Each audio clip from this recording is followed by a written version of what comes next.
physical. It's time to talk some piss and more.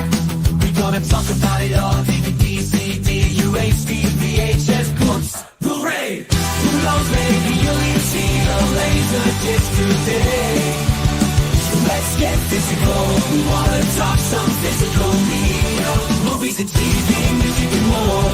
Come check out what we have in store. This is the media house stream. It's time for some physical media on FanZcene. I know it was like really popular because it like won some Oscars and whatever, but Jimmy does dance. It's got the Mighty Ducks guy.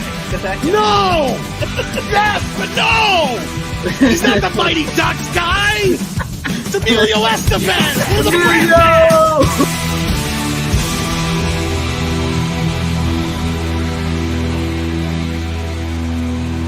You can never have enough physical media.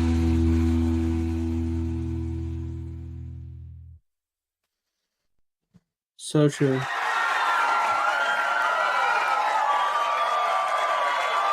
Thank you. Thank you. Thank you. I love you. Yeah, you too. Right there, I love you. You're great. You're great. Welcome back to the Physical Media Show here on FanZcene. And we are a little early tonight. I know that's a bit unusual. But we are here tonight and just a smidge early. Just a smidge. Hey, Steven's got a beard. What the fuck? How long's it been, Steven? How old did you get a beard? Well, Mikey, like he shaved his, and you grew one. What the? Well, you know, I got lazy for a few days, grew the whiskers out a bit, and then it kind of started to turn into something. And people saying, you know, you're looking very distinguished. You're looking like a professor. Nobody's ever told me anything like that before, so I'm going to stick to it. People just tell me you got a red beard. That's what people tell me. So The chicks are digging the beard, man. I'm telling you. it depends on the chicks on occasion. Some of them do like the beard. I'll tell you that much. But welcome, Tom. Welcome, Steven, to being our host tonight, as always. I'm already out messing up my words, but thank you guys for being here. Yes, no Rook, no Runner, as usual. To be honest with you, we will probably be putting out a casting call for some new members here on the Physical Media Show. So be on the lookout for that. But let's say out to the chat real quick. I'm sure not everybody's Yeah, especially if you're single, send your information to me, and you're a lady, not a man. Then send them to me, preferably between the ages of alive and not dead. That'll work. There we go. We'll be like American Movie. How about this? She's going to be the star in your movie. Take a look at that. She's never in the movie. Oh. My personal cutoff point is Midnight's Edge's own Dame Helen Mirren. There you go. There you go. That's all we I can live with that. Yeah. Yeah. But welcome, Uncle Remus, a zippity doo dah to you. Let's do this. Zippity-yay. What's up, style section? It says it's awesome time of the week once again to prove why streaming sucks and physical media rules. Definitely. What is up, Brandon Brad? Glad to have you with us. Hey, Steven, salute. Hey, that guy. Yeah, that guy. What's up, Dragonzilla? Got my fingers crossed for the 4K Night of the Creeps. Turns out good, and I'm going to be pissed.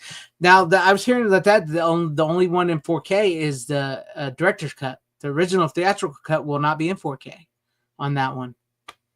So do with that as you will.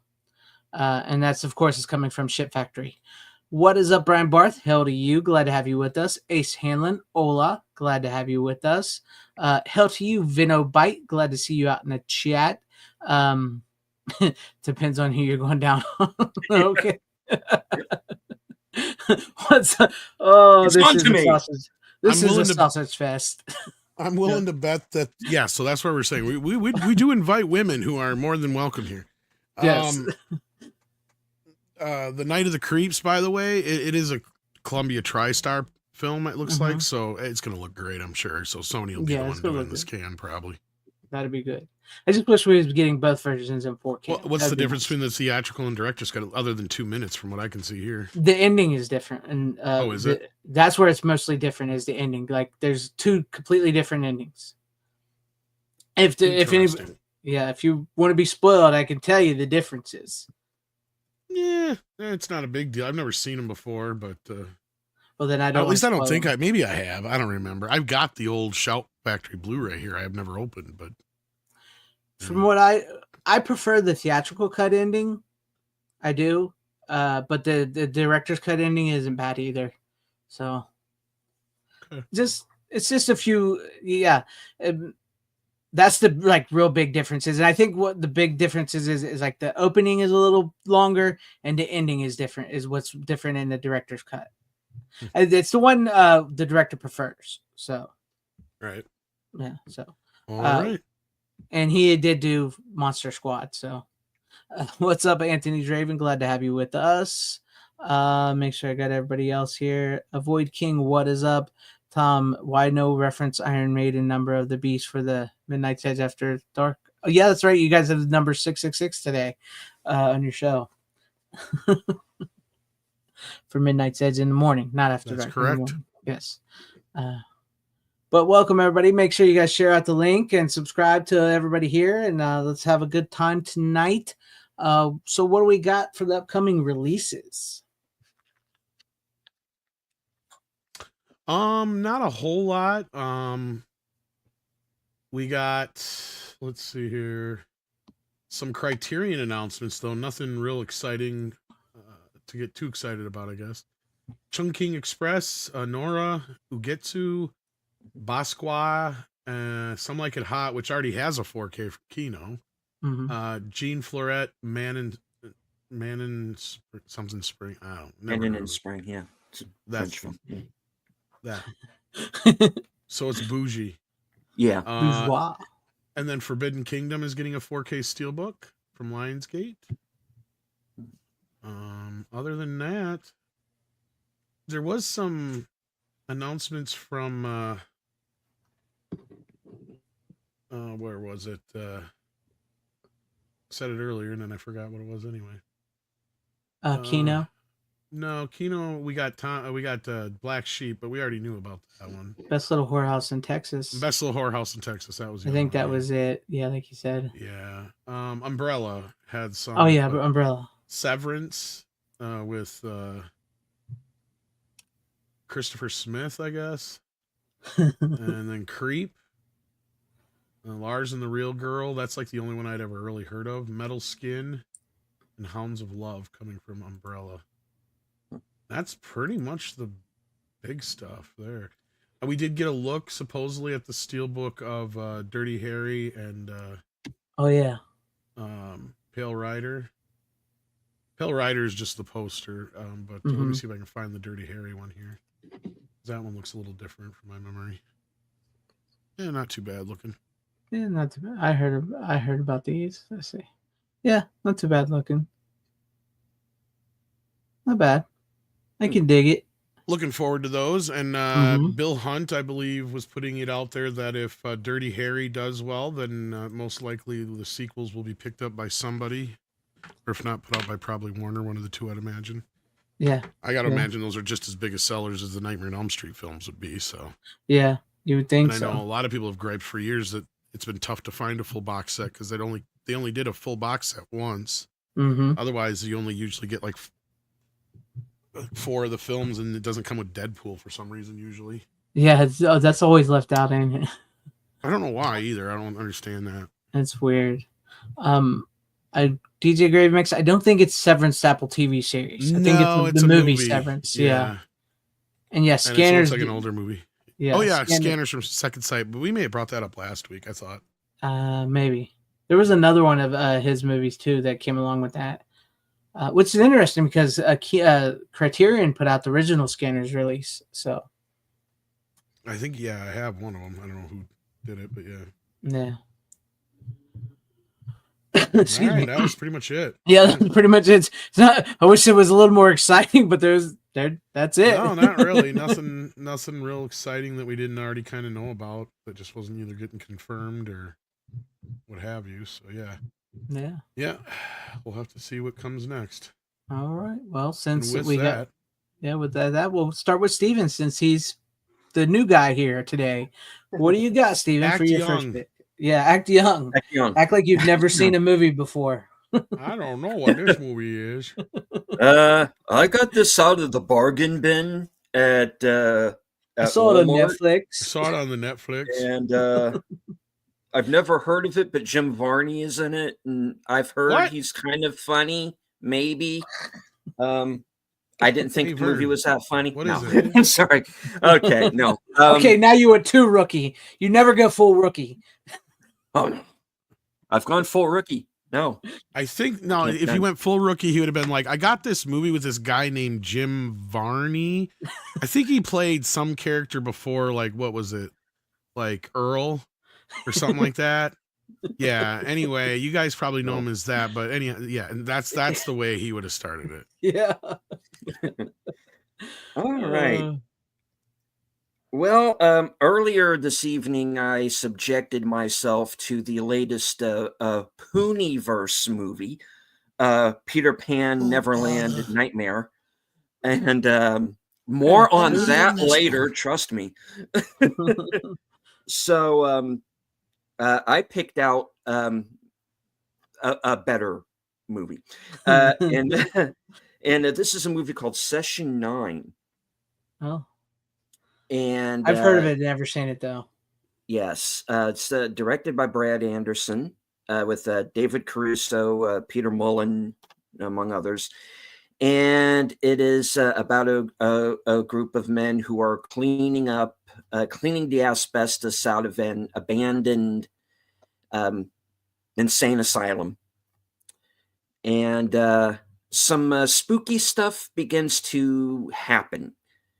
And as we get kind of more into the characters, their darker sides start to come out. And, with everything that's going on, it's kind of psychologically starts to play with everybody. And it is a truly creepy movie. And allegedly, the building they shot it in was haunted. If you choose to believe in that sort of thing. But if you, and when you watch the movie, you kind of understand why. It is a very creepy place. And it is one of those movies where you're kind of looking around the corner to see if there's anything there. Right. So, yeah, about it. it's very good. It's probably hands down the best thing David Caruso has ever done. And I don't mean to hack on the guy as an actor. But he's really good here. He plays like a completely different sort of character than we're used to seeing him play. He's not a cop. He's not a thug. He's just this kind of everyday guy with his kind of his own issues. His girlfriend has left him for one of the other guys. So there's that animosity between those two characters. He smokes a fuck ton of weed during the course of this thing, which is starting to kind of also play with him a little bit. He starts to get he starts to get paranoid, but you also start to wonder, does he have the right to be paranoid? Is it the weed? Is it the weed, or is there really something going on? And, you have, a character who is like greedy. So, then he finds out that there's supposedly something buried inside of the building. So he goes looking for that, Mm-hmm. You have, this guy who's just very psychologically drained, and he has a new family, and he's this guy who's like been awake for days, and that's starting to wear on him. One of the other characters finds the quote unquote the session tapes that the title alludes to, and he starts to decide to he decides he's going to play a detective and try and solve this mystery. And it's a slow burn movie, but man, once it gets there, And once you start to realize what is really going on, it is very creepy and it stays with you. It's it's a very good psychological horror movie. Okay. And then the gory shit starts to happen. And that's When was this made? It's very nasty indeed. Let me see. It was in the I think it's around 2010, maybe something like that. I need to look. And Yeah, of course, the writing is so small I can't read it, but I've heard about it before. I've heard people talk about it before, but I've never seen it. Yeah, it's an interesting film. If you like The Shining and movies like that, I think you'll really dig it. So this is I need to look and see if there's a 4K for this because it certainly deserves one. I don't know if it'll get it because it didn't really play. It was a movie that kind of became more popular. Yeah. You know, once it hit video and more people saw it. So this is the old DVD from back in the day. Original poster art, people, back when we used to do that sort of thing. And it's got a little behind the scenes booklet. They don't get much of those in regular studio releases anymore. No, sadly. And it's got a alternate ending, some deleted scenes, alternate ending. There's basically an entire plot line, kind of side plot line that got cut out of the final film. Right. And up to a point, I can understand why they cut it. But it does add this other layer of things, you know. And I don't want to take away for anybody who hasn't seen it. But my advice would be watch the movie and then watch the deleted scenes and the alternate ending. And decide for yourself if they were right leaving it out. And I also highly recommend listening to the audio commentary for it as well, with Brad Anderson, the director, and a couple of the actors. It's interesting stuff. Peter Mullen, who's the lead actor in this, you might remember him from he was in Braveheart and he's in the Harry Potter films. He's one of those character actor guys where you might not know his name, but you've seen him. During one of the behind the scenes interviews, they're doing the scene where they're up on the roof of the building, right? And he says, for a blip, because he's Irish, for a blip of a nanosecond, I considered jumping. What do you sound like comic book guy from The Simpsons? Yeah, because that's what he sounds like. But and I believe it, man, because this is one of those places where you do not go. Right. There are just fucked up places in the world that you just like, you know what? Let's put a fence around that, and then we walk the other way, and we'll just leave it. And the building in this room, it is there is bad juju in that place, and you can feel it in every frame of this movie.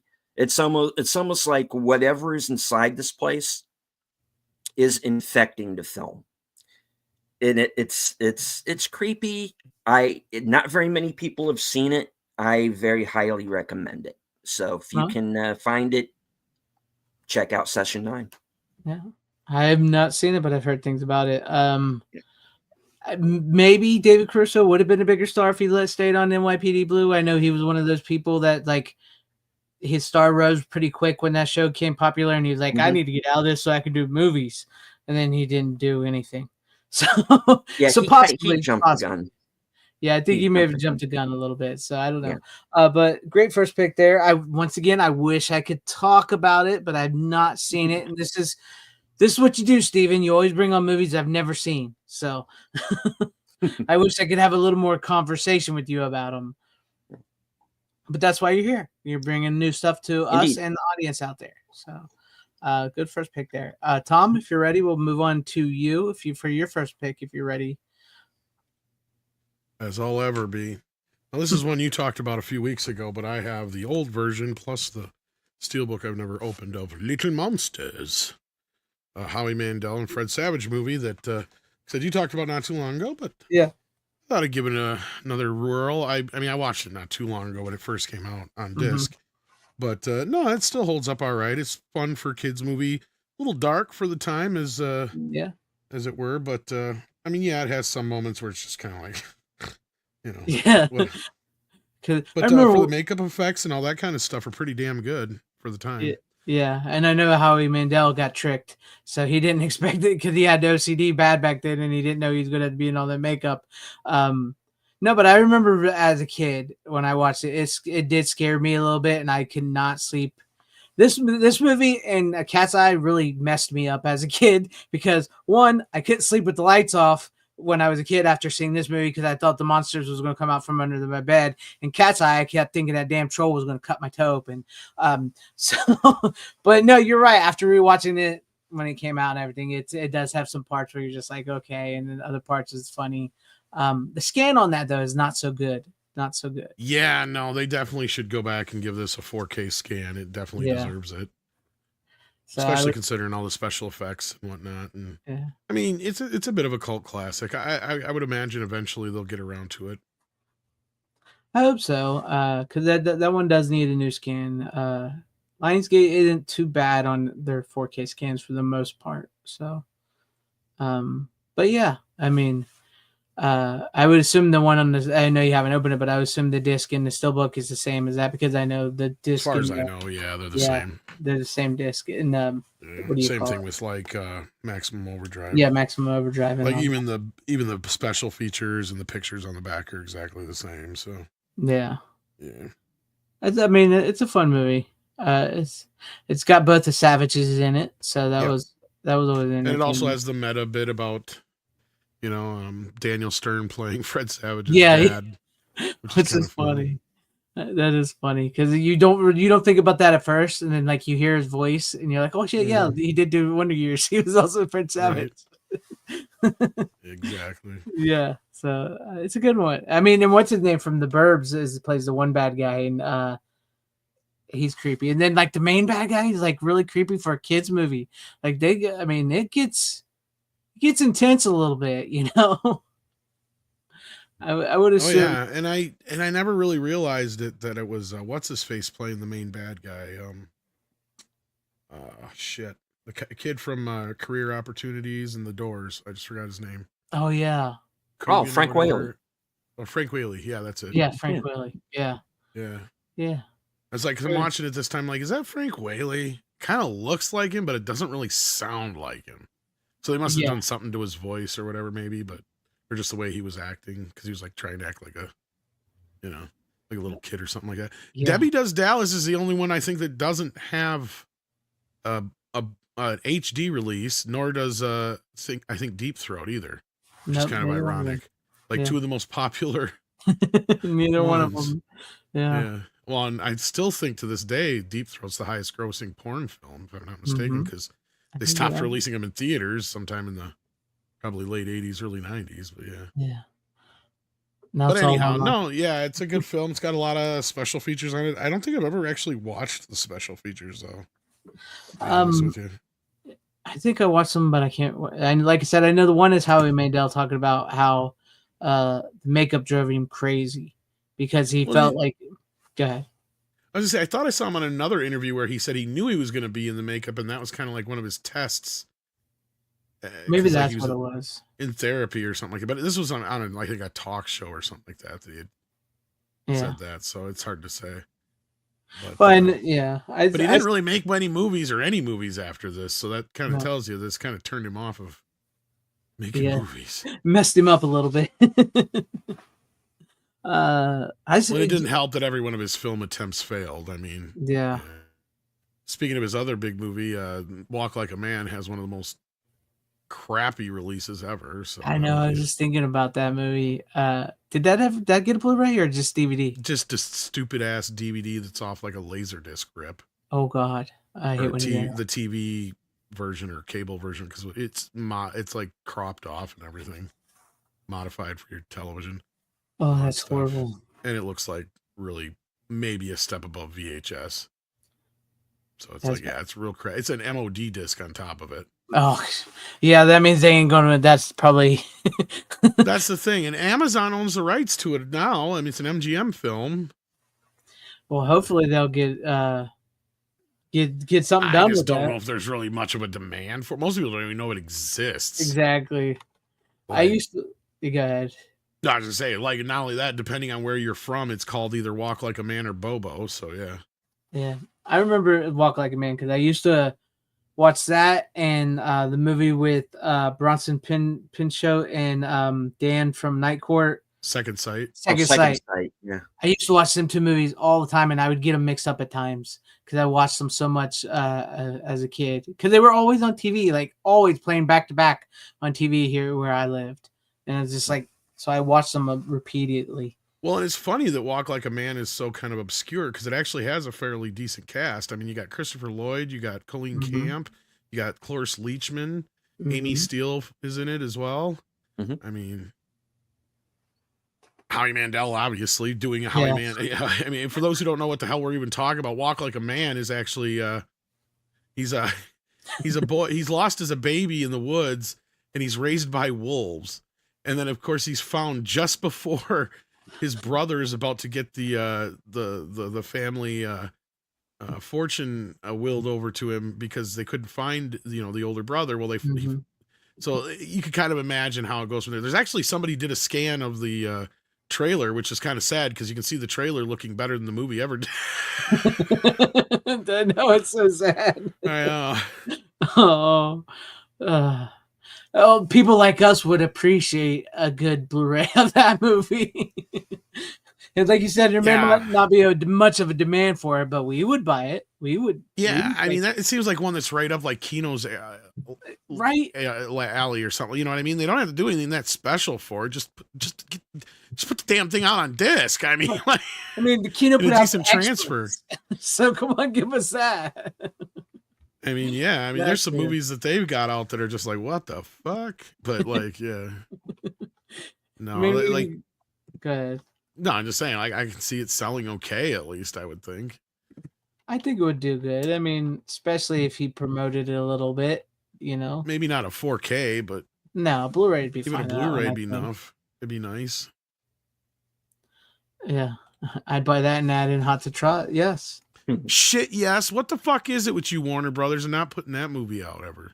Right? I think it's got a crappy MOD DVD as well. Warner Brothers got a bunch of those. I have I have it on digital in HD. Hot to Trot, I do. But Walk Like a Man is like available no place but on that MOD disc, and that's it. That's crazy. Like even that movie Airborne is only MOD DVD from Warner Brothers. Oh, the one with Seth Green or whatever? Yeah, where they roller skate. Yep. Yeah. There's like a lot of them that Warner Brothers has that they don't put out like that. It's weird. Like you said, those would be right up Kino's alley. If they would just give them to Kino, they would, we'd have some Blu-rays of those. Because any other time we're like, didn't anybody ever put that out? Oh, yeah, Kino Lorber did. Yeah. I find so many that way sometimes. But yeah, so yeah, if you get a chance to get your hands on this, yeah, it's nice because it's finally gotten a release. Because this was one that I think barely got a DVD release years ago, if that. And it was another one that was really crappy. We'll tell you this. Do you have the DVD still? Okay. Music has been changed in the Blu-ray. Oh, I didn't know that. What's been changed? There's a song, I think, when they're in the kids' room, the baby. If I remember correctly, there's music playing in that scene. The song has been changed on the Blu-ray. It's different in the DVD. The DVD, I believe, is the original music track from the movie. From the theatrical. I had a list of everything because there's a few minor changes in the Blu-ray from the DVD from the theatrical version. I did not know that. So I did not know that either, but I never had the DVD disc, and I finally bought the Blu-ray. So, but yeah, just to be aware of that. It's just some minor changes with sound. So there you have that. But keeping it in the 80s, if you're good to go there. Keeping it in the 80s and whatnot. I got Buckaroo Banzai. I don't know if I ever brought this one on before. I think we've talked about it before. I'm not sure, But I got Buckaroo Banzai Steelbook here. Not the best Steelbook in the world, but this came out at a time when the Steelbook was actually cheaper than the actual regular release, believe it or not. But it's Ship Factory. So there's that. Crazy movie, great movie, great cast, very eclectic cast. Okay. But if you've never seen Buckaroo Banzai, I recommend it. It's hard to explain the plot of this movie. Peter Weller plays Buckaroo Banzai, who was born to a Japanese father and an American mother, and he became a doctor, and he got bored with being a doctor, so he decided to travel the world and learn multiple things, and he forms a group of he collects these people that come the Hong Kong what are they? I just watched the Hong Kong Phillies. Hong Kong Cavaliers. Yeah, Hong Kong Cavaliers. Thank you. I couldn't remember the last part. And they're a rock band. They save the world. They do scientific experiments. Buckaroo Banzai breaks the 8th dimension by going with this rocket car where he travels into the 8th dimension through this mountain. And he comes out, and there's these aliens from within and there's Rastafarian aliens, and there's good aliens, bad aliens, and all the bad aliens are named John. And I love that Christopher Lloyd's name is John Big Booty. Big Booty. Boutte. I'm sorry, Boutte. Dr. Lizardo is played by oh my God, what is his name? Steven, help me out here. I'm old. What is his name? John Lithgow. John Lithgow. Thank you, Tom. Okay. Yeah, sorry. Yeah, John Lithgow plays Dr. Lizardo, who is controlling him. It's amazing. It's just an amazing cast in this. You got Peter Weller, Clancy Brown. You got Jeff Goldblum. You got Christopher Lloyd, John Lithgow, Ellen Burstyn. Is Burstyn or Birkin? Barkin. Either way, Birkin. She's in it. It's just an incredible movie. It's silly. It's when you think of it like a comic book movie, this is a true through and through comic book movie, and it's not even based on a comic book. I think, or is it? Is it based on a comic? No, I'm trying to remember. No, I was going to say I don't think no, that. Go ahead. I don't think it is, but I think they did a comic book thing for it. But yeah, because the guy who owns the rights, they were going to do that sequel series, and then he got in the way of it. Mm-hmm. Yeah. So yeah, because the rights were kind of up in because they're partially owned by whoever it was that created the character. That's all I know. And MGM owns the other half. Yeah. But no, it's like I said, I don't remember if we've. I remember us talking about it before on here. I think. I don't know if it was me or someone. I don't remember ever bringing it on, but I don't know. But I got in the mood to watch it, and it's a fun movie. Yeah, it's hard to explain the plot. Eventually, but basically, it's like the 8th dimension aliens have come here. They landed actually during the Orson Welles War of the Worlds. It was actually all true. But they've made it out like it was a lie to hide their existence, and they got to him and everything. And now they're trying to go back home, and there's other aliens up in the sky that are like the Jamaican aliens, and they want them stopped. And it's bonkers. It's a bonkers movie. It is. Everybody's got their own little code name. Jeff Goldblum is New Jersey. They have Perfect. What's his name? Perfect Harry. Tommy. Perfect Tommy. Penny is Ellen Birkin. Penny Pretty, who's actually may or may not be his ex-wife or the twin of his ex-wife. They basically says she's her twin, but she also could possibly be her as well. So yeah, that was a little weird. So wouldn't you know? it's like she has no idea who she really is. No. But it's like me, that picture. Well, best guess I have is you had an identical twin sister, and I married her. Yeah, but she's gone now, and I got to go to work. Yeah, that's pretty much it. It's like, and he's like Yeah. nonchalant about it.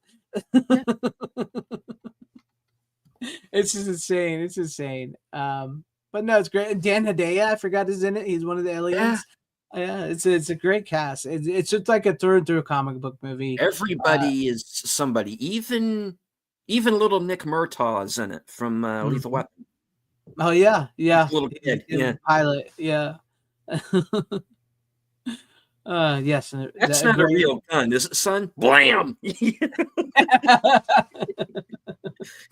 Remember, wherever you go, there you are. That's a great line. Great line. All right, confession time. I've actually never seen this movie. You've never seen Buckaroo Banzai? I have it, but I haven't seen it. Yeah, I have the Shell Factory, just Well, the standard edition, but would it spoil it too much for you? not really. I've been only half-ass paying attention. I already kind of have ideas about what it is. It's just one of those movies I just never have gotten around to. It's just, that's all.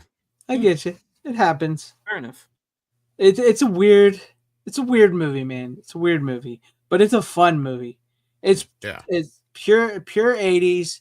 When I say like comic book, I don't mean like superhero, like No. I get you. Get you. It's like a comic strip, like from the past. Like it's got that, like Dick Tracy type thing to it. So, and it just feels like it's coming like right off the page. It's insanely fun. You will have a good time. It does make you smile. So, that's it's one of those movies that I think hit me at just the right time, because I think the year before or the year after, I don't think I would have cared as much. It was just that perfect time in history for me to see it, and it's one of my favorites. And I think I have that same edition of it around here somewhere. I gotta look.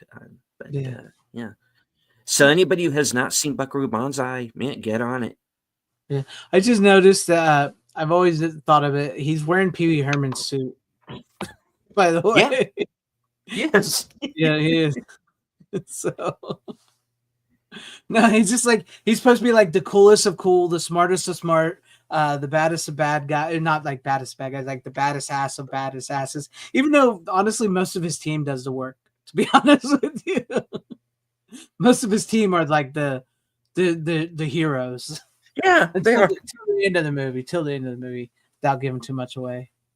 Yeah. I like it. The president calls them up, right? And they're like, make sure it's really him. We're busy people here. Yeah. We're busy. There's something like the Russians are doing this and then that, and so yes to one, no to two. Wait a minute. Was it blow up the alien space cloud or go ahead and blow up Russia? Which one was it? Which one was it? Blow up the Russians or the alien space cloud? Tom has never seen Buckaroo. I need a drink. Yeah. This is what Tom said. 1984, a great year for movies. Exactly. It was a great year. And There's just one that got past me. That's all. Yeah, it happens. Like you said, though, Tom, like so many movies came out in 1984 that you weren't going to be able to see all of them back then, right? No. So. Yeah, and it just wasn't one that I came across at any time for some reason, whatever, until I bought the Blu-ray, and I just haven't got around to watching it. Huh? So I think you'll enjoy it if you watch it. I do. I think so, from what I've heard. Yeah. All right. Well, that was for some reason I feel like we've talked about that before. I don't know. Maybe it was somebody else. But Steven, let's go ahead and go to you for your next pick of the night. I got up to see if I could find my Buckaroo Banzai. Hold on. Oh, sorry. Okay. Let me sit down. All right. Well, let me tell you about another batshit 1980s movie. And this is Your Hunter from the Future. Oh, yeah. I got that somewheres. Now, how sad is it when the Dollar General store down the street from me has more physical media than Best Buy? Yeah. Well, that's where they go. Typical now. Yeah. So, fuck you, Best Buy. Exactly. All right. Well, this is a movie that starts out as kind of a sword and sandals kind of movie. You have your they're basically in caves. And you have your action hero trying to save the day, Mhm. played by Reb Brown, aka Blast Hard Cheese, Slab Bulkhead. You guys know what that joke means. And then the screenwriter wrote 2/3 of the movie and then went, okay, Star Wars is still really popular. I'm going to put spaceships in my sword and sorcery movie. And yes, the Hunter from the Future. Indeed. The title's There you not go. lying. And it is That or just they were in a meeting and they're like, sword and sorcery's kind of out. What else you got? Well, did I mention he's from the future? You know, It happens. as Tyrell says, cavemen meets mixed with Flash Gordon. Yeah. Yeah, this movie takes a very, very serious I vaguely remember it, yeah. tonal shift in the third act. And man, I love it to death. It's riffable, don't get me wrong, but it is also entertaining. In the end, that's what a movie is supposed to do. Right. I mean, we had great movies from back in the day that were just weird and bizarre and mashed together. Yeah. I miss the Wild West days of movies. Right. So do I. I mean, I'm looking back on it now at all of these older movies and seeing some of the more recent films. We never knew how good we had it. No, Yeah. because the movies that have come out now, they don't stand up. They just don't. There's something off about all of them. Even the ones I like, I go, I feel like there's something missing. Outside of the few that feel like a classic film, like Nosferatu recently, or a couple of other ones that, you know, but yeah, very rarely. Yeah, very rare. Which I actually do have a 2024 movie that I did like tonight, which I'll bring up later. Oh, Yeah. cool. All right. But no, you're right. I mean, I miss when executives snorted coke and Hollywood was like, for the that or this movie came across because it was like Conan and Star Wars are popular. What the fuck can we do with that? Yeah. yeah. We'll just put ahead. Conan and Star Wars. Done. That's what we do, right? We don't even need a reason. See, No, just yeah, let's do it. Just do it. Do it now. What are you waiting for?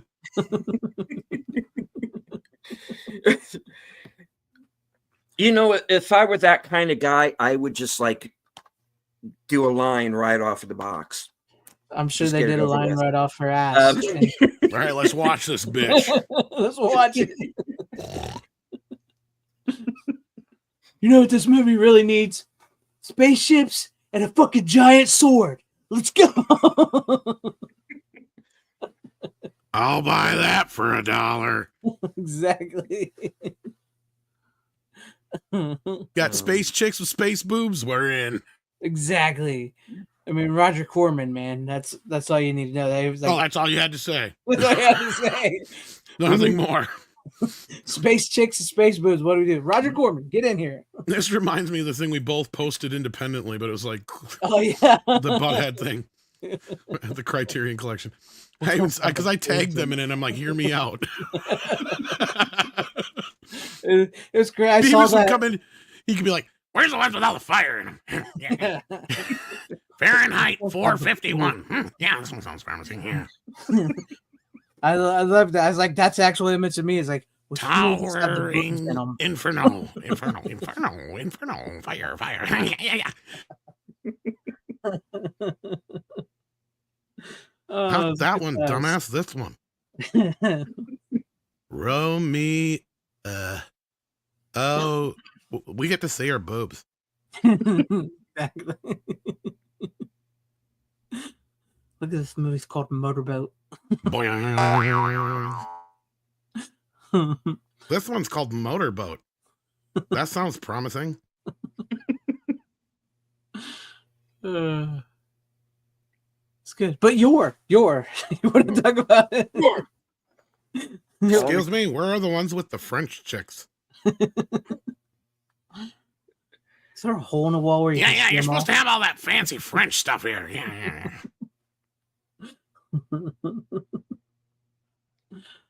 Oh, good times. Oops. Good times.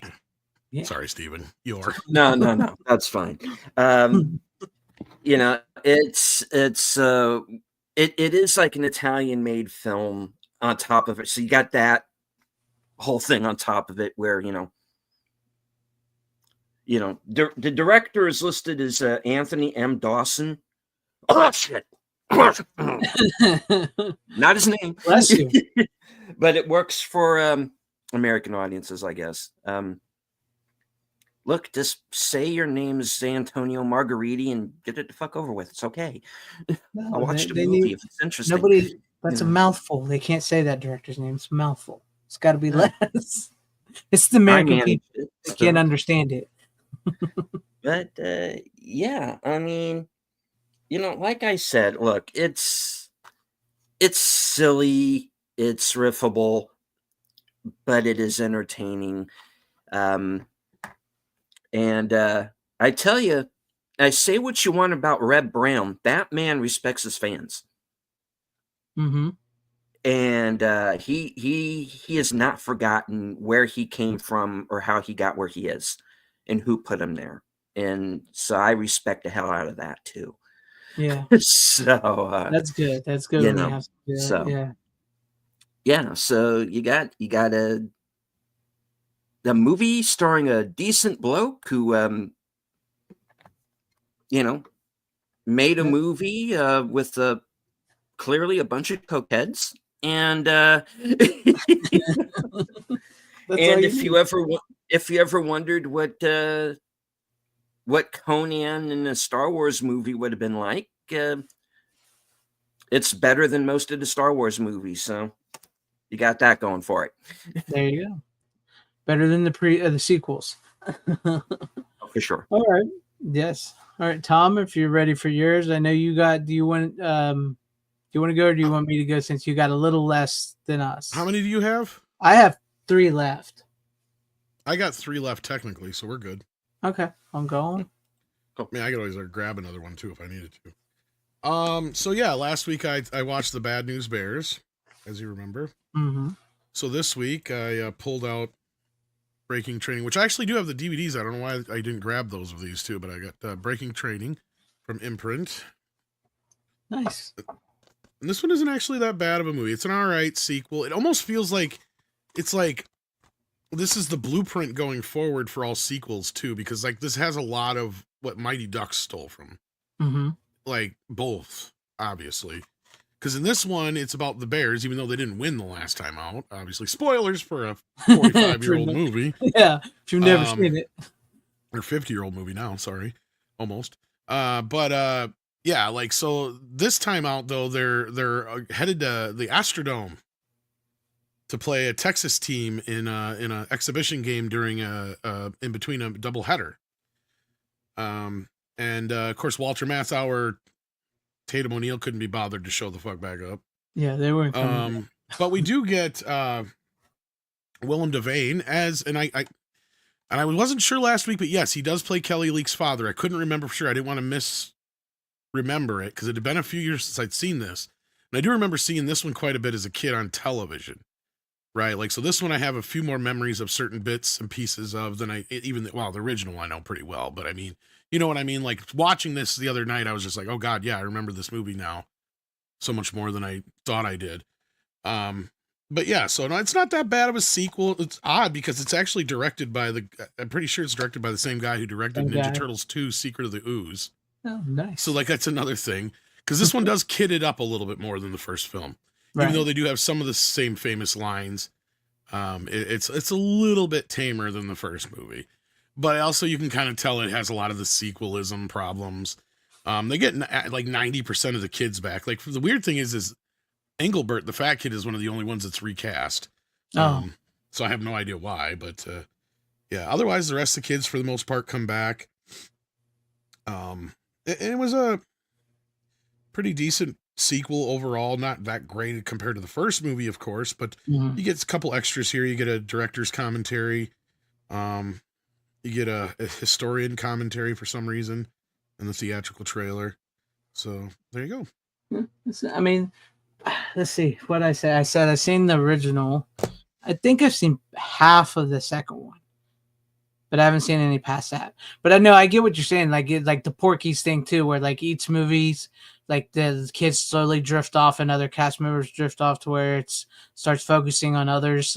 It's like that. Well, these they kind of stuck pretty well because like the third film was made not too long after, but we'll get to that one maybe on the next round here. But yeah, unless I want to talk about it now and just go grab another movie, one or the other. But yeah, I mean that's up to you if you want to.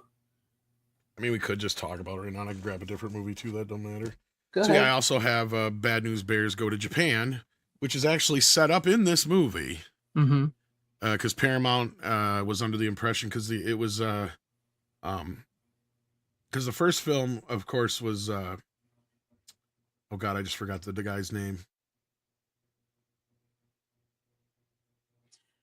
I get that Director. a lot.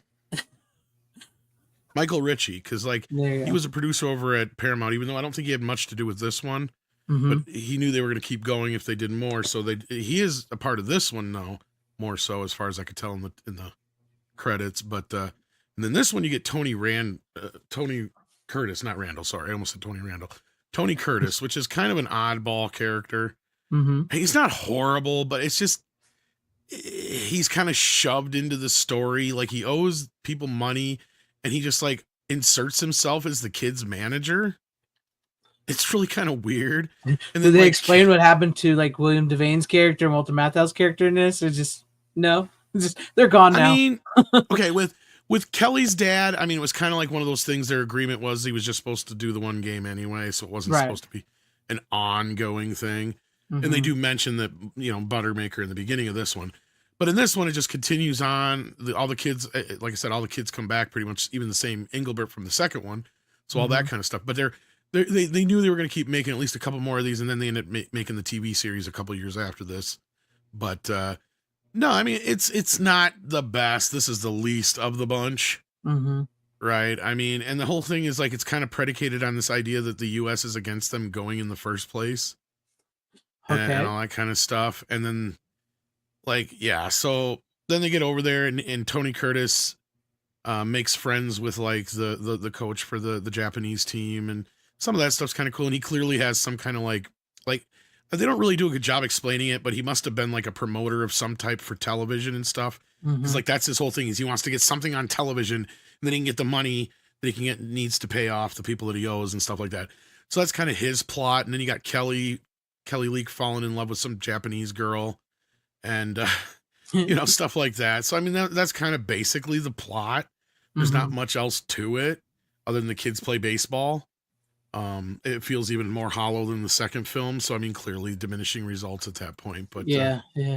yeah, no, it is what it is. But you get a nice little package here from Imprint. It gets an interview with the composer. And it's just kind of interesting because he talks about how he adapted the music. Because each one of these movies, that's kind of the other thing that's kind of a star of these films, is each one takes a classic music motif Mhm. and runs with it. Because the original one was, oh god, what the hell is it called? Dun dun dun dun dun dun dun dun dun dun dun dun dun. Was it Yeah. Camille or whatever? Yeah. Dun dun dun Yeah. dun dun. The Italian opera deal. Dun, dun, dun, dun. And Yeah. then the Yeah. second one's dun dun dun dun dun dun dun dun dun. Oh, yeah. Dun, dun, dun, dun, dun, that whole thing.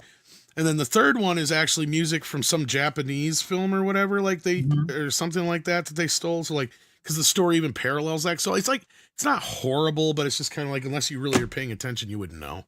No. So, like, yeah, Whatever. It's just there. the music isn't as memorable as the first two films, unfortunately. Exactly. Yeah. But the third film is though, and well, the composer is actually important because it's Oh no, it was Craig Seffin who did the second one. Never mind. But this guy is Paul Chihari. I don't really know him very much, but he's done a few things, but not much. But yeah, no, they're decent. I don't know how much they cost you now because they're imprint and so they're imported from Australia. Because they have not gotten Blu-ray releases over here, only digital releases as far as HD, but you can get the DVDs otherwise. Right. Like I said, I need to go. And part 3 actually looks really good. Part 2 looks good in some parts, not so good in others, but the print they must have had for Bad News Bears Goes to Japan must have been in much better shape. Probably because they didn't strike as many from it. That's why. Yeah, I was going to say it probably not because it wasn't. I in and out of theaters in 10 minutes, probably. Well, they're diminishing returns, like you said. So. They didn't cost nothing to make either. That's the thing. Like, you know, they're kind of like the Police Academy films, right? Yeah. For Paramount, they just churned them out, and they did year after year, 3 years in a row. Then they did the TV show for a year, which in the TV show, as far as I know, was fairly popular. It just never got picked up for whatever reason. Because they even tried showing it again in the summertime. And I know they've shown it subsequently a few times after that, because I even remember seeing it as a kid. Has that ever got a release on the physical? I don't think it has gotten official US DVD release. Like, I think you can watch like the first episode online, maybe a few random episodes, but they did produce an entire first season, as far as I know, like 22 episodes or 24. Yeah. And I talked a little bit about that last week. Jack Warden takes over for the Buttermaker role. Yeah. It's good, interesting, man. It's interesting. Like, I really need to get into them. But when you really think about like the Bad News Bears, like you was talking about, it's like without them, you wouldn't have movies like the Mighty Ducks and all that. Oh, fuck no. Yeah, so, this started a genre. Yeah, that started like it's an entire genre. Like you go back in this era, and you guys would be surprised. Even Sean Cunningham, the guy who made Friday the 13th, before he got Friday the 13th, his claim to fame at that point, his most successful thing he had done, was a ripoff of the Bad News Bears called Manny's Orphans. Right? So like there was a ton of movies like this. And if it wasn't baseball, it was some other sport. So like all Mighty Ducks was kind of like a revival of that. Yep. So yeah, we had those kind of films growing up all the time. Yeah. Yep. Yes, sir. Yes, sir. All right. Well, I guess we'll move on. The Sandlot even pays a little homage to it in a way too. Yeah. Except that one's just basically just about the kids. They don't have anybody watching. No, but I mean, you definitely got all basically the same stereotypes, right? Right down to the fat kid, the smart kid, and the cool kid, and and the kid who doesn't know how to play baseball, who just wants to hang out with them. Yep. Yeah, all the tropes were born in this movie, or in these films here, basically. Yeah. Rook, I've seen all these tropes and everything else. I don't get it. I don't get what was so special about this. That's Rook for you. Like, you don't understand. This is what came first. You can't even quote half the lines nowadays in this movie. Right?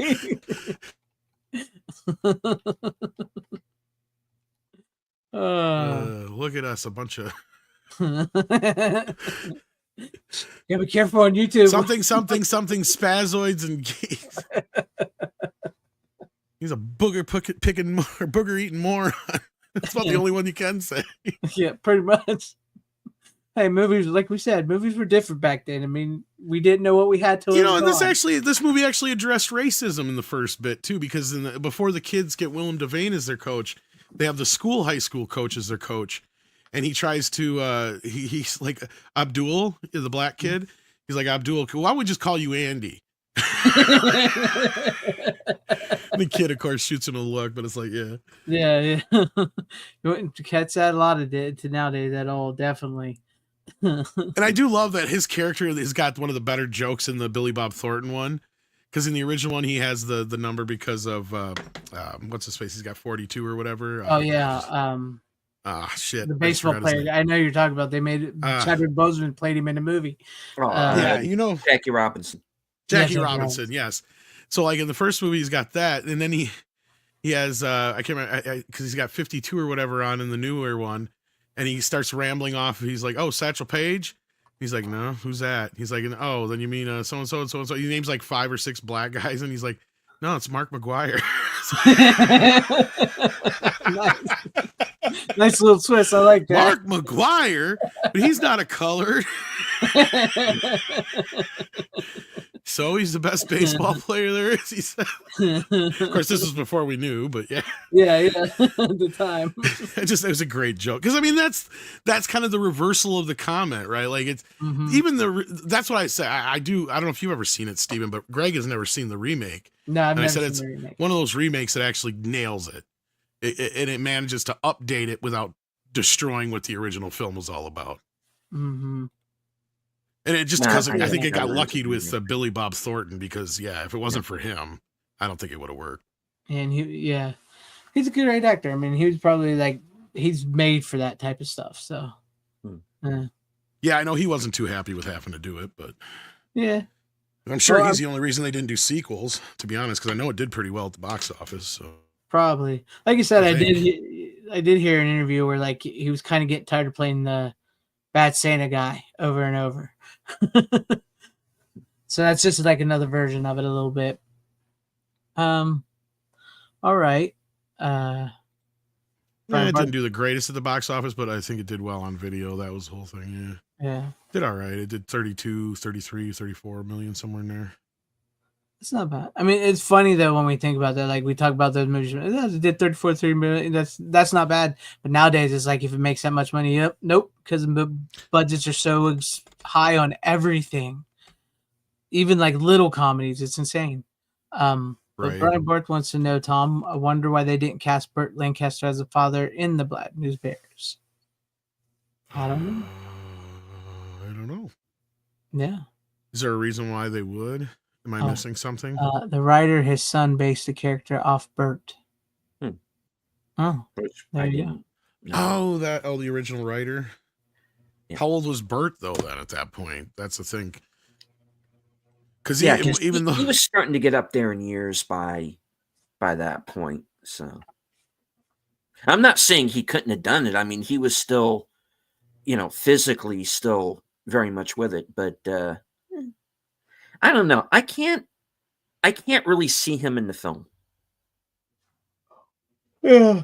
I think he would have been too much of a. I think he would have been too much of a distraction. Probably. Definitely. All right. Well, any final words, Tom? No, that's about all I got to say on the Bad News Bears. I'm done with that. That's all. I'm done. That's all I got to say about that. Well, I got speaking of which, I'll just go into the new movie. I got a brand new movie. I watched a new movie, people. A new movie. That's Twisters. I watched Twisters. I liked it. It was good. Wasn't a bad movie.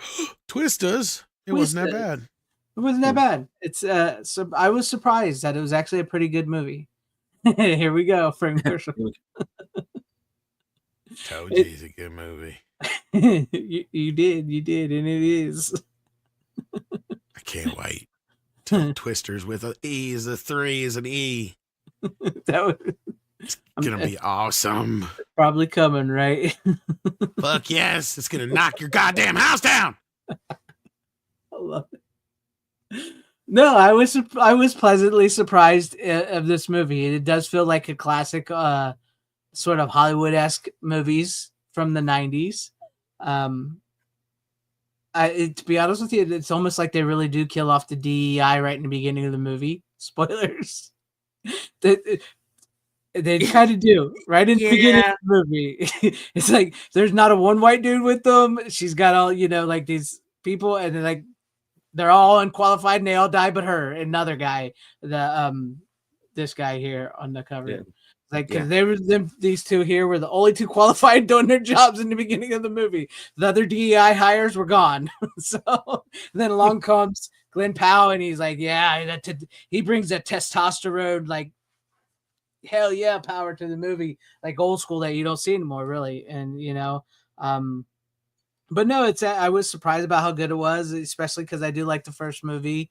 I do think I call bullshit a little bit on what I found out about the girl in the movie, because like they were like you mentioned, Tom, because I remember you talking about saying like they hint at like, oh, you think her mom's going to be Helen Hunt, and it turns out it's just more It would Tierney. have made more sense if it was, yeah. Like, I was looking that up, and it's like the director comes out and says, well, she was never. I call bullshit on this story too, because I think he got screwed over. Maybe he's like, it was never meant to be Helen Hunt and Bill Paxton's daughter. We wanted to hint at it in the movie to make you think that, but then when we reveal the mother, we wanted it to be somebody else. I'm Cheap like shit. I'm calling. I call bullshit. Guaranteed that was written to be her daughter and Bill Paxton's daughter, and Or that he's not lying and he's trying to be Ryan Johnson. One of the right. two. That too. One of the two of that.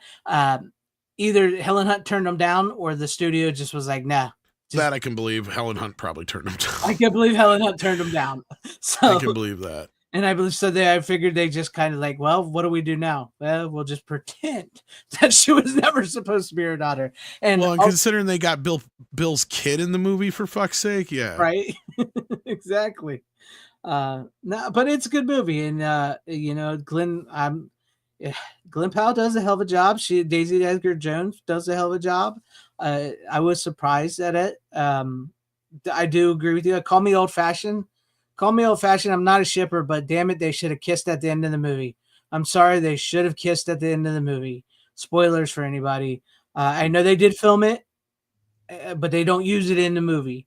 It's like it's all set up perfectly. I mean, when you see a movie, an adventure type movie like this, and the two leads, it does feel like blue balls, like a motherfucker. Yeah, it does. Yeah. Especially when her friends like go get her. He's like that a boy, and you're like, okay, so he's going to go in there and he's going to, show this woman, how, and it's like, no, let's just go chase tornadoes. It's like, seriously, that's it. That's it. So it does feel a little bit like a relationship blue balls in that movie, but it is a good movie. I was actually really surprised. It does have an old school sort of movie feel to it. I don't think it's as good as the original Twisters, personally, No. but it's a fun movie. It's decent. Yeah. I would have preferred maybe Helen Hunt showing up as her mom. That would have been great. But it is what it is. So yeah, I was kind of surprised that I actually liked it, and it does, like I said, it takes me a while to see new movies, but I eventually do see new movies. It does take me a while. So, because I like a lot of old movies, and there's a lot of old movies I've never seen or I want to rewatch that I don't remember. And for better or worse, a lot of new movies aren't really that good. I know I've been getting a lot of shit from my Wolfman video that I did without ever seeing the movie. All I did was making fun of the way he looked. I didn't trash the movie. I just made fun of the way the Wolfman looked. And people hold it personally against them. Like, okay, dude, you do you. You've never seen the movie and you're going to tell me it's a great movie? I'm just trashing the look. Anyways, Twisters is good. So if you've never seen it, I do recommend it. And that, I recommend it. Because it was a surprise. I know they say there's no wokeness in it. There is no wokeness in it. There is a little bit of a climate change. There is a little bit of a climate change message in it, specifically when it comes to Maura Tierney's character. But other than that, it's not like it's nothing really. Yeah, and even with that, they don't hit you over the head with it. They don't. It's just like subtle. It's very subtle. It is. It's there, but and then it's gone. Yeah, I was very happy about the fact that they didn't make it a woke film, and they didn't make it all about climate change. I mean, the only real, and again, I understand why it's there, because they needed a villain. It was the housing guy, the cowboy. Oh yeah, because they were buying up all the land. Yeah, the guy's the land baron, basically. But those guys are around. They exist. So yeah, that's what they do. I mean, they're always there, right, when there's a disaster like this. And I'm sure there's some out in LA now deciding what to do with that land. But I think that's maybe the only real bone of contention. But again, you can say, I don't. hey, I mean, you gotta those have guys are for real. They happen. you know. Definitely. I mean, you got to have like them standing up against the little guy because like it's small town America. It's actually in Oklahoma, small town America. You don't want some big rich guy coming in and buying up everybody's land after a tornado. No. You know, I mean, it gives them something to fight. So I didn't really have a problem with it too much. But I get where you're coming from, Steven. No, I mean, I'm not complaining. It's fine. I get it. Did you enjoy the performance I of did. Anthony I Ramos? did. Yes, He he's was good. good. Yeah, he's a good actor. He's fine in the movie. I've seen him in 3 movies now: Twisters, A Star Is Born, and In the Heights. Yeah. I Well, I like was the guy. in the Heights. He was good in it. Like I said, he was like Good, when him and her survived. They're the. I would not say they are the DEI. I say the ones that died with the DEI because he actually plays a part, and he's not just like being forced as like the token, guy. He's actually an important part, and he's a good actor, and you know it works well. You know, and you think at the beginning they're going to set him up to be the villain. That he's going to be the Carrie Elways of the picture, and he's not. Yeah, a little and bit. He does make that.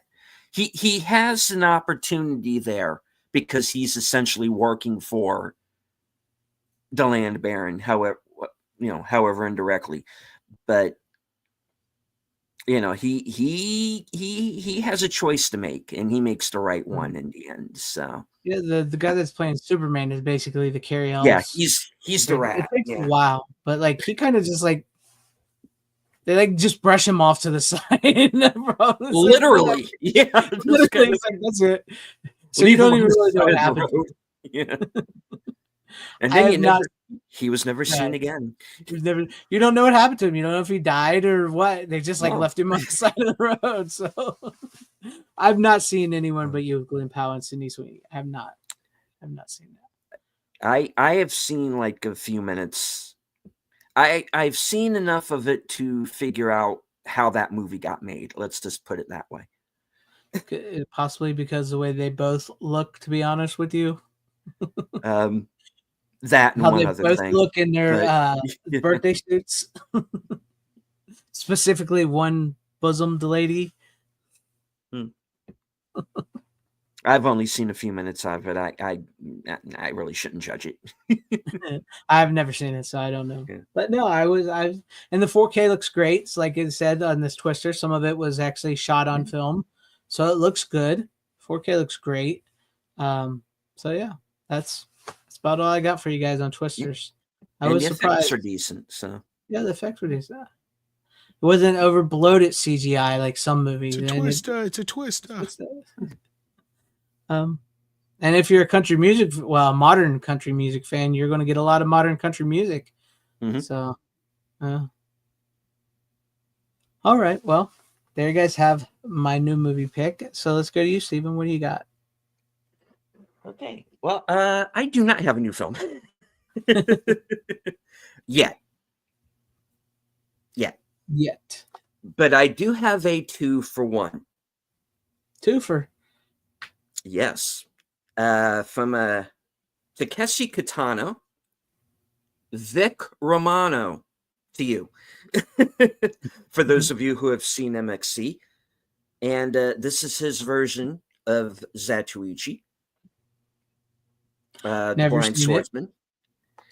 And you also have the extra added benefit in this edition. You also have one of his other films, which is Sonatine, which is a gangster film, and it's the Rolling Thunder collection version that Tarantino put together. Yeah, so Zatoichi pretty much begins as all of the other movies do.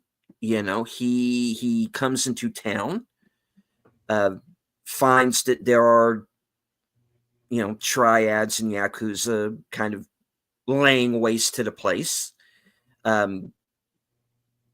He befriends some of the townies and, kind of pokes a finger in the eye of the villains. So they send a samurai to take him out. And one of the things that is interesting is all of the characters are trying to be something that they're not,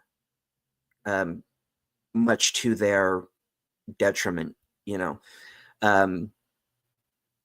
You find out that the assassin samurai is not doing it because he likes killing people. He has a purpose behind why he needs the money. There are two women who show up into town who are also there to do the villain for their own reasons. And let's put it this way: one of them might not be a woman. And that gets a little sticky. That's what she said. Yeah, that's what she said. That's just messing with you. And maybe what he said too. Yeah, maybe. Anyway. Yeah. And when you get to the reveal of who the ultimate villain is, there's also a surprise, because he does not present himself as a villain. And that's the whole thing, is everybody is trying to be something that they're not. And that's really in the end what the movie's about, you know. And it's kind of, well, maybe if you were just being yourself, you wouldn't get yourself into the trouble that you're in. You know, but you know,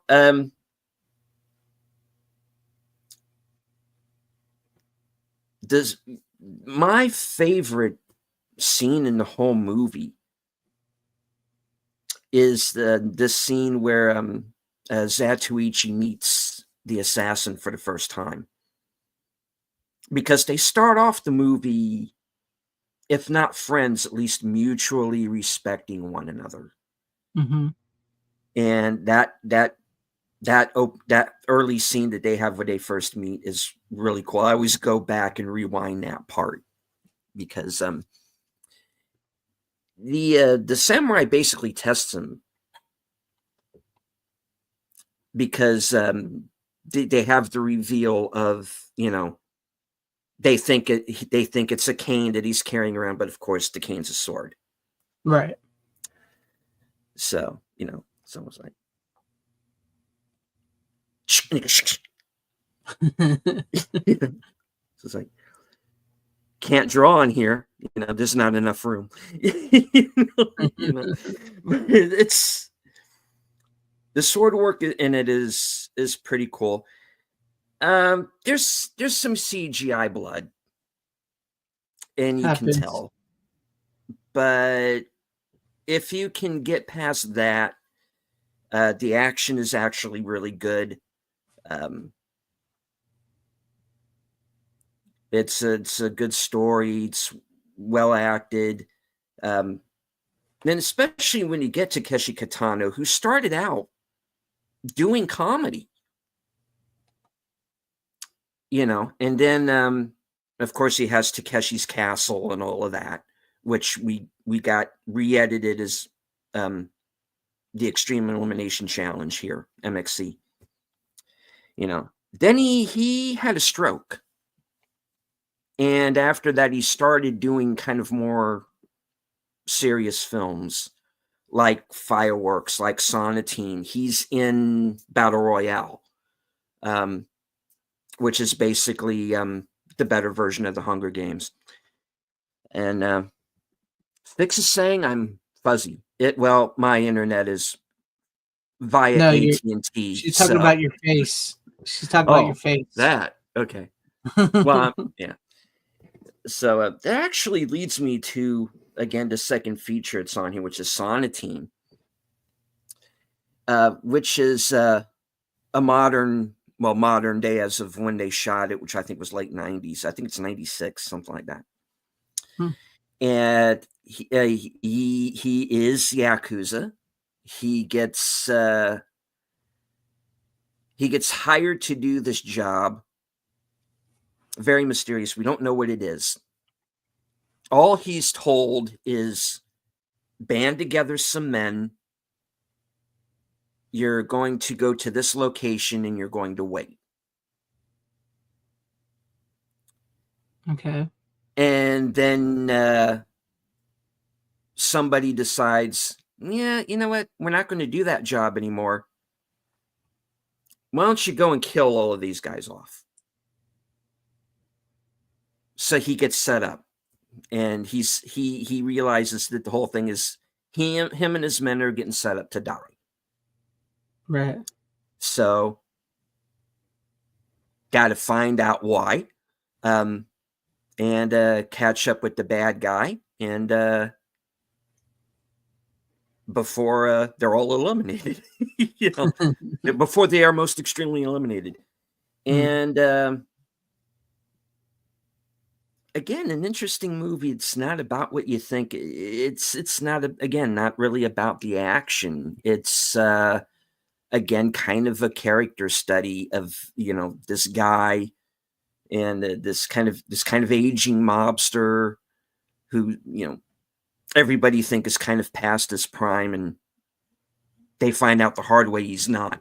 You know, and of course there's the younger woman that he gets sweet on, and kind of reminding him of maybe this life that he missed out on by being a Yakuza. Yeah. And he has this this young kid who kind of becomes he kind of starts to mentor throughout the film. And again, very violent, but an interesting film. And I recommend both of them. Nice. And if you can find this version, this is the DVD, and of course you can also get both movies separately as well. So yeah, I've never seen if you're interested in some Japanese action, Zatoichi, and of course go back and watch the original Zatoichi films, which I think I have the box set for, actually, right up front. Allow me to move about the cabin. I actually have the Zatoichi box set here, the original films from back in the day. I got this box set now. Nice. Once I start watching these, I'll go deeper into these in the future. But yeah, this is the Criterion Blu-ray box set of the original films from the 60s. And yeah, if you can make it out, huh? Nice. Yeah.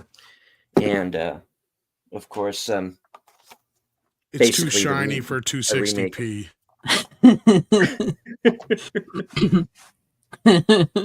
Shiny. But yeah, so Zatoichi, check out the original films, check out Kitano's films. Full of Blind Fury. Yeah, because Blind Fury was the American Zatoichi, even though they got a guy from Denmark to play the character. About 2-3 months ago? Yeah. Blind Fury is essentially a remake of Zatoichi. It was the same one of his latter films, my understanding. Yeah. He walks into an adventure. He befriends locals and kills all the bad guys and splits. This is what you got to do, right? That's how it rolls. Now we just need a remake with Denzel Washington, and we'll be set. Oh wait! I don't have to see you to smack the shit out you. Have you not seen the Book of Eli? Book of Eli, yeah. Yeah. Is that a crossover? Is that a crossover? Or is that I've seen it.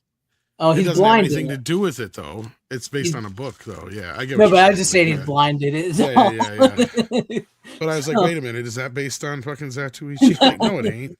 No, not. That would be ironic if it was, but yeah. All right. Well, you any final words there? No, I got recommending. Speaking of Japanese films, all right, what do you got, Tom? Well, I finally brought it on to bitch about it. The Godzilla. Because, yeah, okay. Up front, does the 4K scan look better than the old one? Of course it does. But that's all it's got going for it.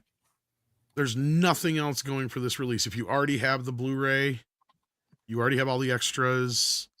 The scan doesn't look that much better to where you're like, oh my God. And the American version is still on the Blu-ray. It's not in.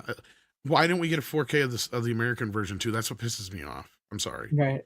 Because I actually like the American version. I don't care what anybody says. But otherwise, usually that's what we same. grew up with. So that's just it. Yeah. So it gets the whoops. Yeah, turn it upside down. Same exact thing as the old Blu-ray, just 2 disc slots here. That's it. Yeah. It's the only difference. So yeah, so I can't really recommend it. I spent the full price on it. But if you can get it on the half price sale, maybe, especially if you don't already have it. Mm-hmm. But I mean, if you have the big book, you already have what's on here besides the 4K scan, which I think that old one comes from a 4K scan anyway. But right. Actually, I have it right here. I can look. If I can reach it. Yeah, the only difference is the other one is a little bit thicker, just because I guess it has 2 discs in it. Dicks. 2 dicks in it. Whoa! We got 2 dicks in this bitch. Got 2 dicks. See, it's just a little skinnier. I don't know why. But well, it's got 2 dicks in it, so. Yeah, that's it. Nothing different. Otherwise, see exactly the same. Yeah. So, yeah, because I don't even think this was released that long ago. I mean, it's not that old of a disc. Criterion for you.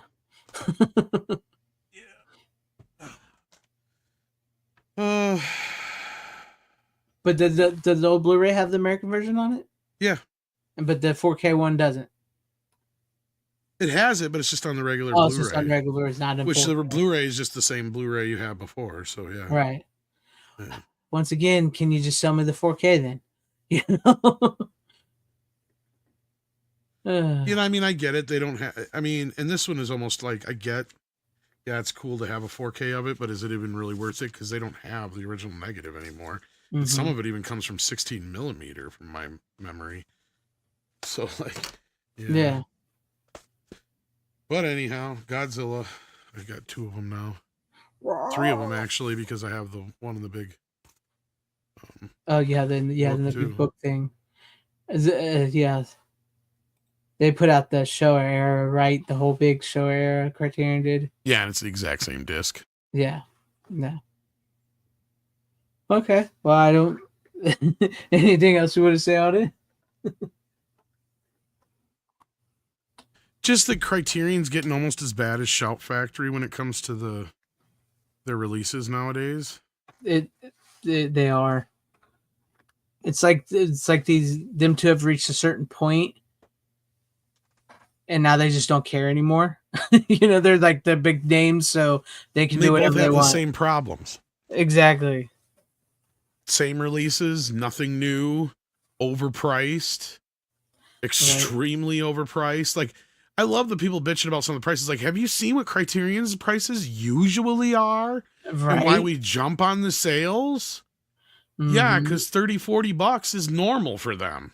The same reason why everybody jumps on the Scream Factory sales as well. Right. Especially when that comes around in October. It's like, right, like I just got Born on the 4th of July, even though it's only 30% off. But I'm sitting here going, yeah, when's the next time it's not gonna probably be on sale till God knows when. But yeah. And this Shout has become so overpriced. And then for Steven there, who's a fan of the Japanese cinema, they just signed a big deal. Did you see that with the big? Oh yeah, that was news. Yeah. Yeah, and it's like, I don't have faith in them. Whoop-de-doo. They bought the Roger Corman thing and never did anything with that. And they have other stuff they've never done nothing with. We're just finally getting some Corman movies in 4K coming out. Finally, just now. I mean, yeah, we've gotten a couple so far, but I mean, yeah, where's Death Race 2000? Where's some of the other bigger ones? It makes no sense. And the ones we're getting in 4K are the ones they've already, like you just said, they've already released on Blu-ray not too long ago. Humanoids from the Deep, and what was the other one? Was one of his space ones? Oh yeah, one I just bought. Both of them I just bought, actually. Yeah, I can't remember, but I started watching it and I never finished it. That's why I haven't brought it on. Something Terror, Planet Terror, or something like that. Yeah, the Planet Terror, whatever. Yeah. And it's kind of weird because it's like a Nightmare on Elm Street movie in Star Wars, but it's not very good. It's okay, but it's like these people go to space and a little bit of Alien mixed into it because or Forbidden World or whatever the hell it's called. Yeah. Yeah. Because like they go to like this planet or wherever they end up in space, something like that, and their like nightmares start coming to reality and stuff. It's just kind of weird. Yeah. It takes forever to get going. Old school Roger Corman. Yeah, it was all right, but yeah. Do you want to know? I mean, I gotta go. Vinegar I didn't finish Syndrome. it though. Yeah. I mean, some of his older ones are, you got to be a fan. You know what I mean? Well, it's one of those like you get.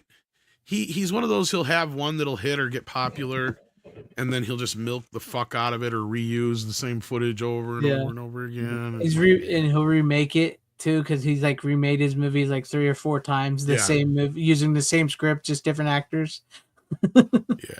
Yeah. Same music. Same music, over and over. Yeah. But I mean, like, if you want to know which boutique labels are good, I would personally recommend Arrow, Vinegar Syndrome.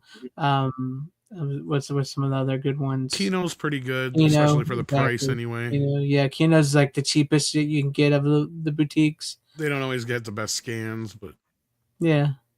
But I mean, damn it, you can find a shit ton on Kino. Their prices are right, so that's yep.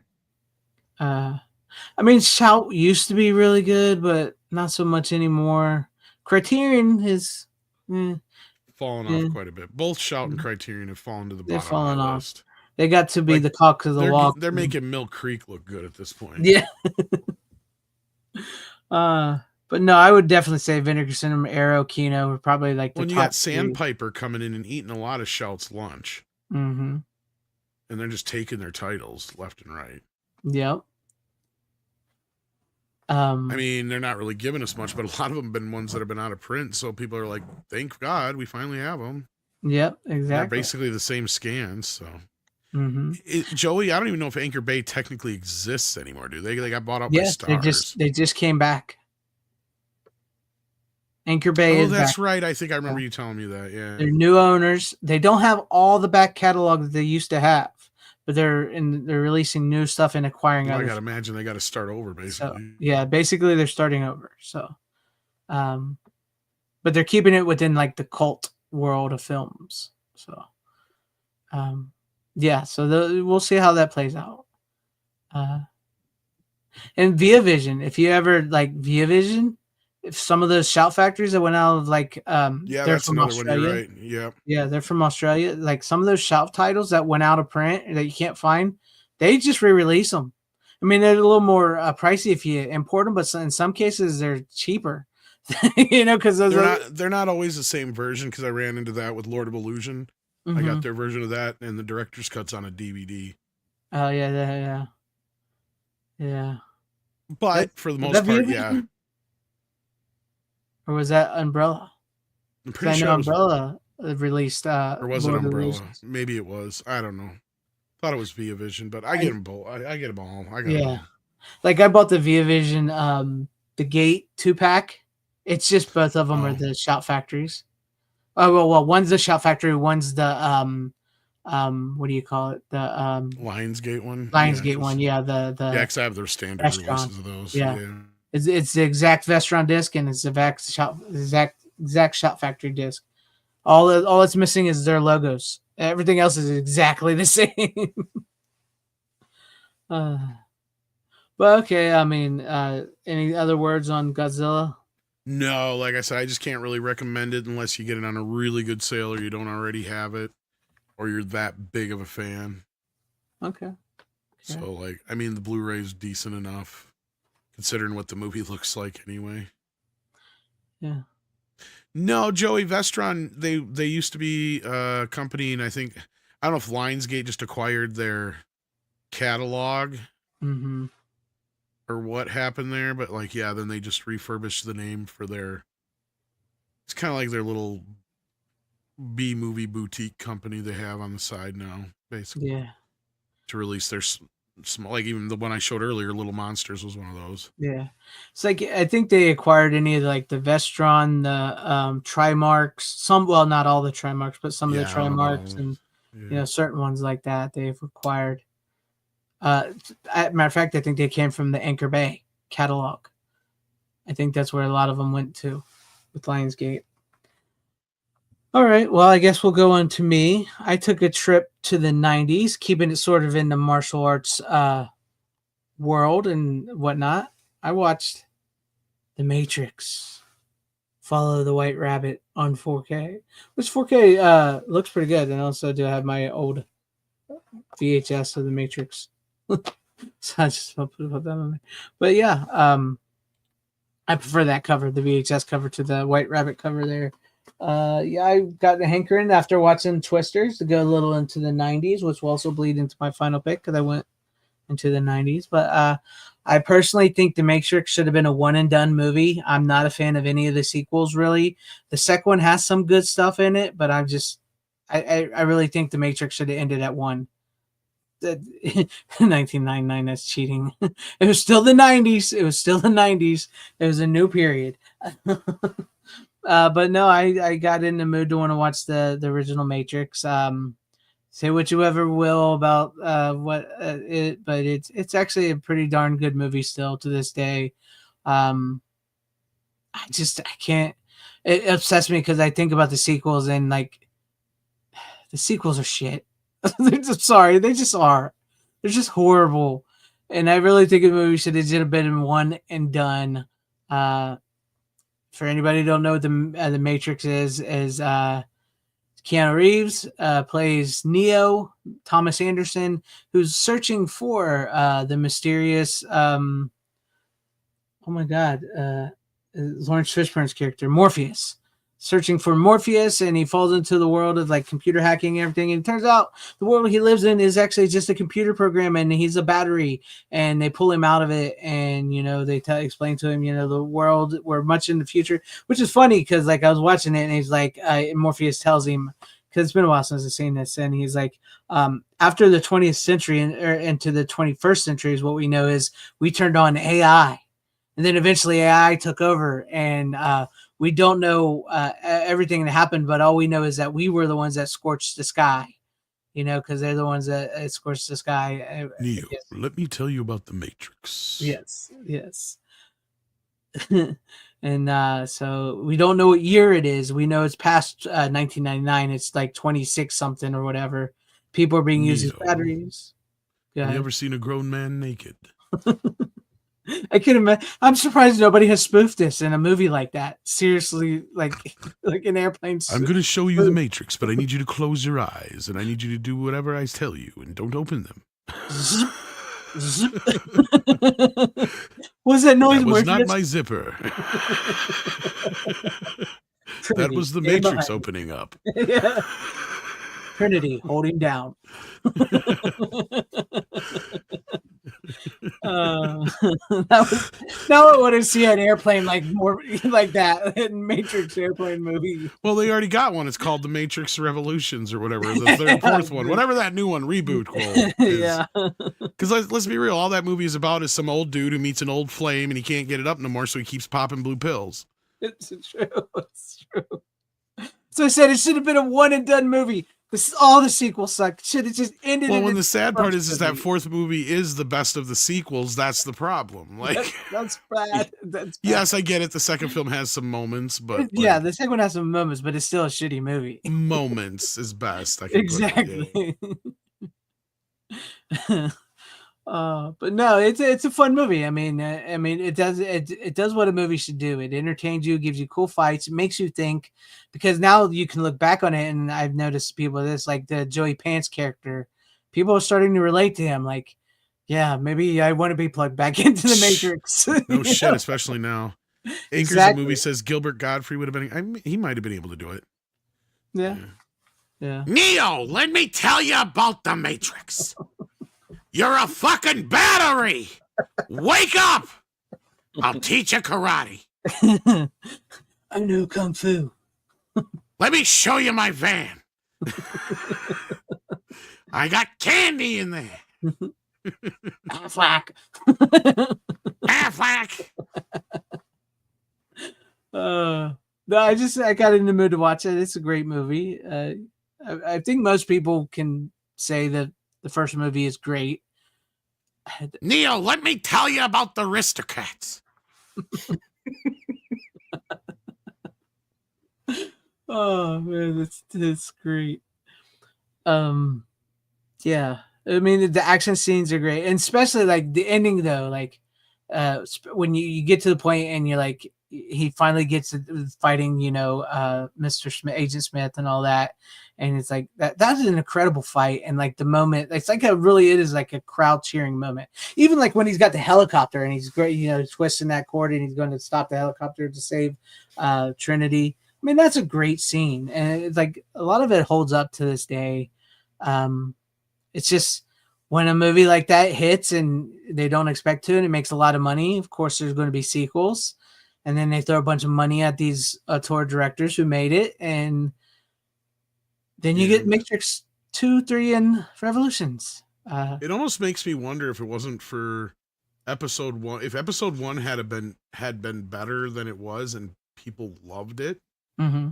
It makes me wonder if anybody would ever paid attention to the Matrix. That's true. Because the Matrix came out at the same time as episode 1. And I know some people who went to see it just because they couldn't get into episode 1. Right. And then after the fact, that was the movie that everybody started talking about because episode 1 was such a downer. Mm-hmm. I know some people don't like to admit it, but that's just the way it was, guys. I'm sorry, but yeah. I'm still not very fond of the first one of episode 1, The Phantom Menace. I mean, it had one of the best lightsaber duels at the end, which was great. Oh, yeah. But it didn't make up for the movie. Even I'm sitting there in the theater going, "Hey, Obi, where's that speed running you were doing earlier in the movie? That'd come in handy right about now, wouldn't it?" Good Sorry. time. Anyway, I didn't mean to deviate. No, that's fine. I totally get where you're coming from. I could believe that. I believe that maybe it does make you go back and think about, like, would the Matrix have been such a big hit if because we had, what was it, Dark City that came out like the year just before that and was basically the same story. And there was Existence that also came out right around the same time, didn't do shit. Like, I mean, it wasn't like, I think it was just the right place, the right time, because it's not even like and this is where another one when people are like, what are you talking about? It's like, yes, Keanu Reeves is called the comeback kid now in my head for a reason, because that motherfucker has had more comebacks than anybody I know. And not only that, everybody loves him, right? Yeah. Like, I have yet to meet somebody who doesn't like him, but guess what? He used to be a laughing stock back in the day. Like, every time I bring up Dracula I was just going to say, every time I bring up Dracula, I remind people about, and they're like, oh yeah. He had to really, there was a few times that kid, it's like, you think his career's done, but oh no, he pulls a Speed out of his ass or a Matrix out of his ass. And next thing you know, he's Keanu Reeves all over again. Yeah. And this time he's just been smart that he hasn't been able to, fallen off since, I think 47 Ronin was the last time he made a mistake. Yeah.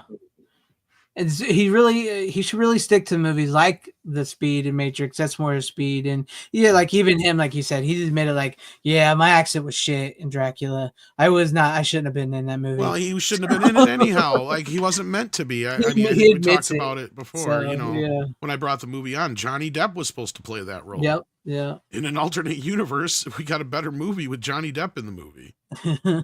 Yeah, and this is true. The fact that he turned down Speed 2 showed he was always a bit smarter.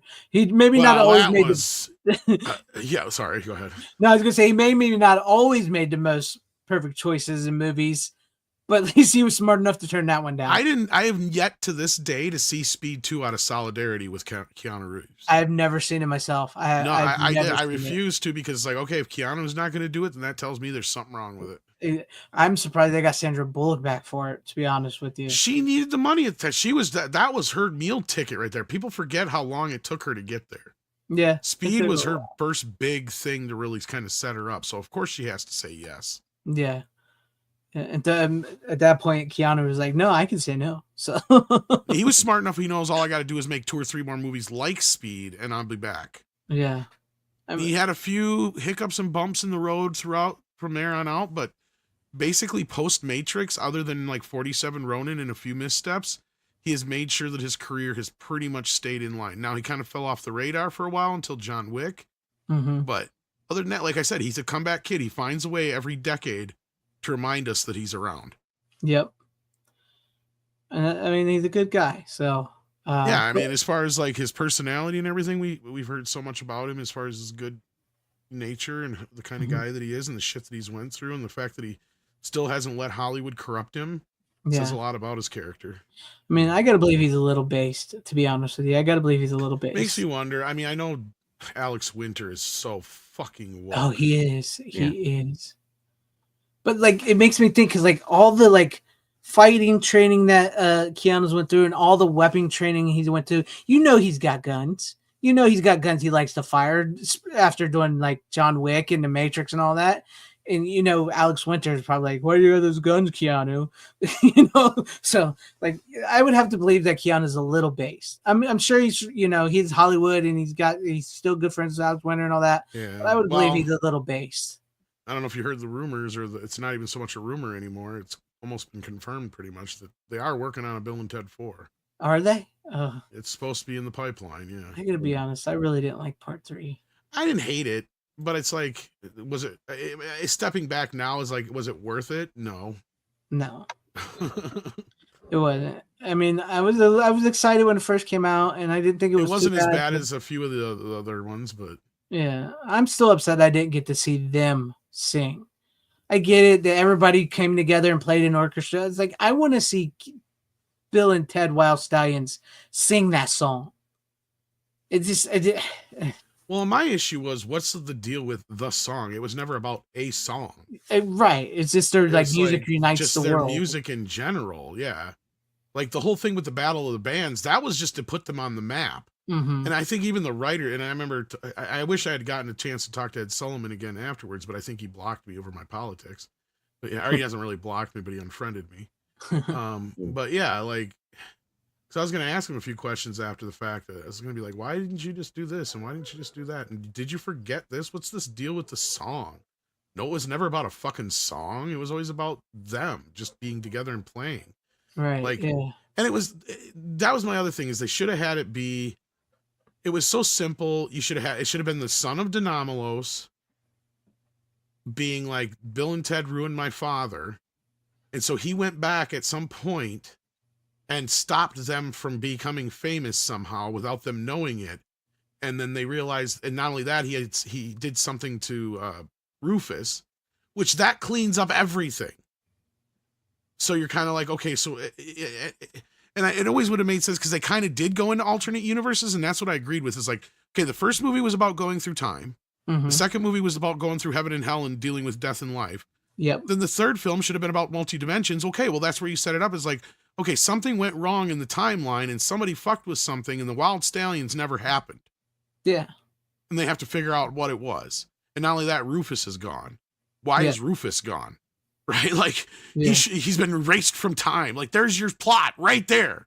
Like, that would have been better than the third movie. I'm sorry. It would have been. It would have. And then the whole idea then would be like, okay, so we have to figure out who did what to Rufus and how did they do that and what happened. And yeah, so like, and if you have it like Bill and Ted and like somebody else from the future, the only ones who remember Rufus and nobody else does, that sets your whole kind of thing in motion, right? So like, that would have been good. And then you bring along Death as well. Yeah, of course. Well, then Death would be the one who kind of would probably be the one to crack most of the case, because they'd be like, well, who did it? And it's like, well, it's not Denomalos because he's dead. I got him down here in hell. Down here with me. Yeah. I torture him daily. And they needed to let Keanu keep the beard. I'm sorry, they needed to let him keep the beard. Well, he looked weird with the shaved, and you could tell it was like fresh shaved too when he started.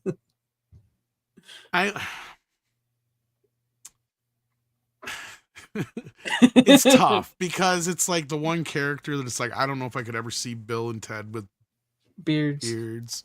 Yeah, like even though they have them at the end of the second film, but that's kind of the joke. Yeah. But anyhow, that being said, back to the Matrix. Yeah, the Matrix is great. Why did the Matrix sequel suck? Because they just suck. They just do. It was really a one done, and I don't think they really had a plan like they pretended they did. It was a one and done. You can watch the first Matrix movie again. You'll see that it was a one and done movie. And then they went and like, well, let's bring everybody back, and then it got too convoluted, too much story on top of it. Once again, I to be honest, I kind of blame the same thing that happened to the John Wick movies. Too much world building, too much. Yes, we love a good world building story, but there can be too much world building and adding too many new characters, and it overshadows the story you were trying to tell in the first place. Just saying. And plus they were trying to outdo the special effects from the first movie as well. It's like, oh well, we created bullet time and the movie they move like this and all that. So how do we do that in this? So we're gonna get like 1,000, like not even 1,000, like how many was it? Mr. Agent Smiths surrounding Keanu, and they're gonna have their faces put on there, and there's gonna be CGI, and the CGI was not at the level it needed to be for some of the stuff in that movie. So yeah. And then like the whole movie, like the way it ends, it's like, okay, they all die. Whatever. What was the point of being the one? He'll come back again someday, and as we see, he does, and he's taking blue pills. Anyways, that was the Matrix one. Is a great movie. Is my favorite one. I don't really watch any after that at all. So, all right. I told you the story of why I have the Matrix 2 and 3 on 4K Blu-ray? No, I don't think so. Those fucking covers look so close. Mm-hmm. I went to the store. I thought it was the Matrix. I grabbed it one day. I'm like, oh yeah, I want to go to the Matrix. And I didn't get until I got home and it already opened it and put it in. Did I realize? Yeah, it was the Matrix Reloaded. No, I don't get those covers. I got the. I was going to say this one. I was going to say I miss that cover. No, it's kind of reminiscent of that, but it's like a shit cheap. I'll grab. Oh, with like the white in the background, and they're on the cover.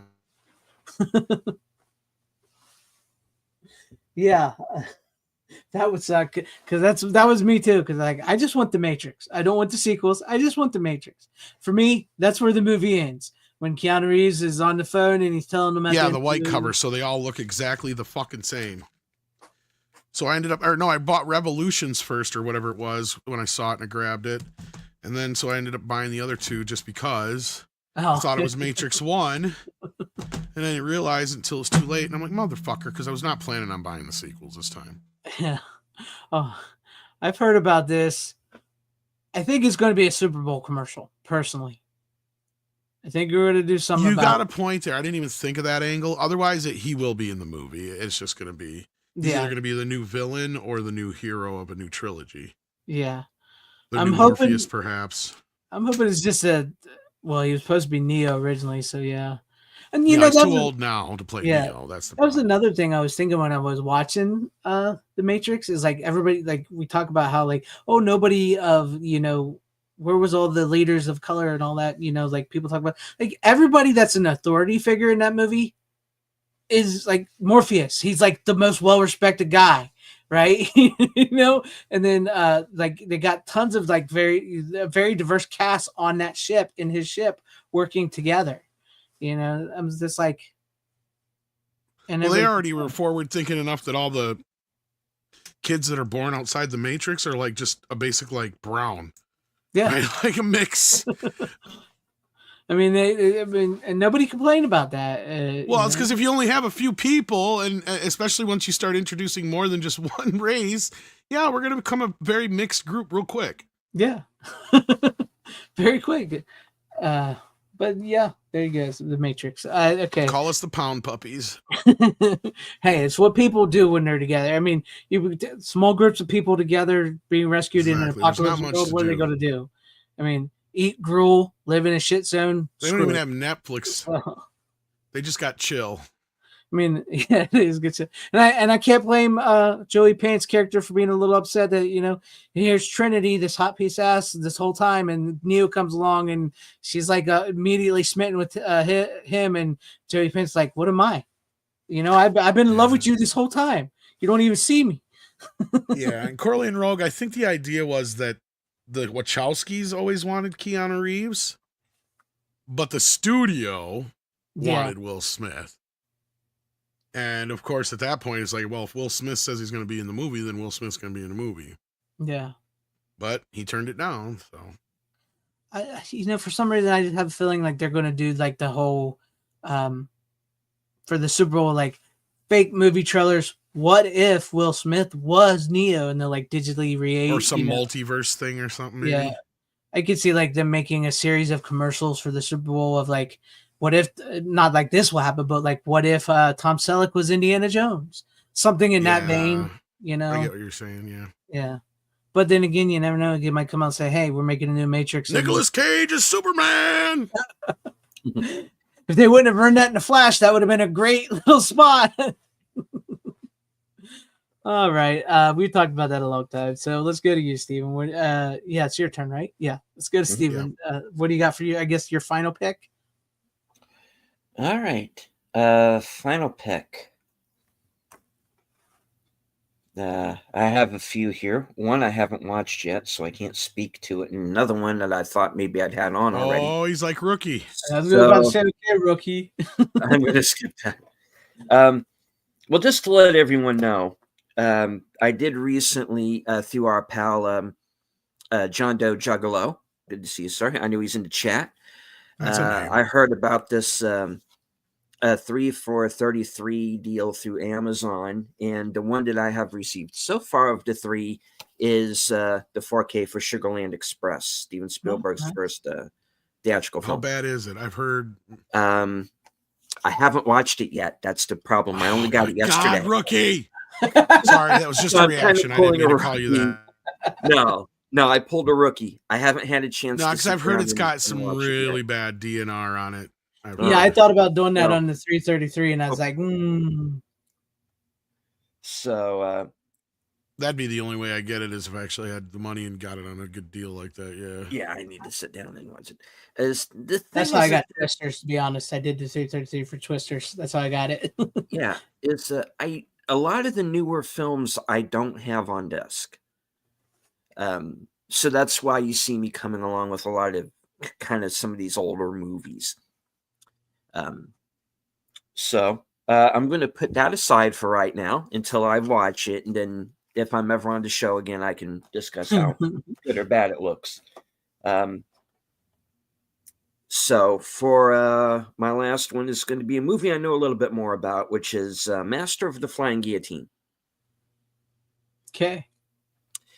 And this is starring Jimmy Wong Yu, and it is a sequel to a movie called The One-Armed Boxer.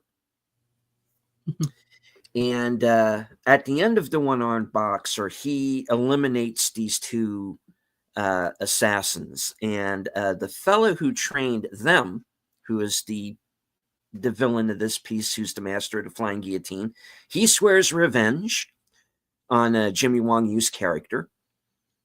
And so this other guy is kind of like a regional warlord, I guess you could say, decides that he's going to put together this tournament, get all of the best fighters, bring them out. It's essentially a tournament film for a good portion of it, and which is pretty interesting because you get to see all of these different fighting styles because you have fighters coming in from different parts of the world, different different varieties of technique. So you get to see that throughout the film. And the guy running the tournament, he tries to get Jimmy Wong Yu to come out and fight, which he refuses to do. So he's not really in the action, even though he's the lead character. He's not really in the action for like the first half of the movie. It's only until the villain shows up and disrupts the tournament, kills some people, including the guy running the tournament. And so it's kind of the survivors of that kind of splitting off into these different teams. You will have, of course, because there's the whole Japanese versus Chinese thing. The Japanese guy is a villain. That's just how it is, folks. So he becomes a villain. You're racist? Is it racist, Steven? It's a racial thing, yeah. And so there's that, and it is a very 70s era film. So you have those who join the side of the villain, and then you have those who join Wong Yu's side, and you know, uh, hilarity ensues. Title of the movie, Master of the Flying Guillotine. Now, it's interesting because when they released the movie in America, they changed the soundtrack and they added this more kind of techno synth soundtrack to it, because it's like you're watching a kung fu movie and it feels like you're watching it, in a disco. So it's the music in it is actually a lot of fun, but there are places where it doesn't fit. But I see why it's there, because they wanted to have fun with it. Have fun with it for American audiences, Mhm. And there are, in this version, it is the uncut version. So there are scenes that were not in American theaters. Wait. It's a guillotine that's uncut? How dare they? So sorry, go on. yeah. So anyway, what it is you can tell, because those sections of the film, it's obvious that the film has degraded and it hasn't been treated properly. So you can tell that what the new scenes are in what the reinserted scenes are, as opposed to the rest of the film. But they kind of help, because a lot of them are character bits. Mm-hmm. You kind of get a little bit of insight into the characters, and there's this whole bit where Jimmy Wong Yu has this whole thing where and it's very odd, because they set this up like this is going to be something that's going to happen later in the film, and it doesn't.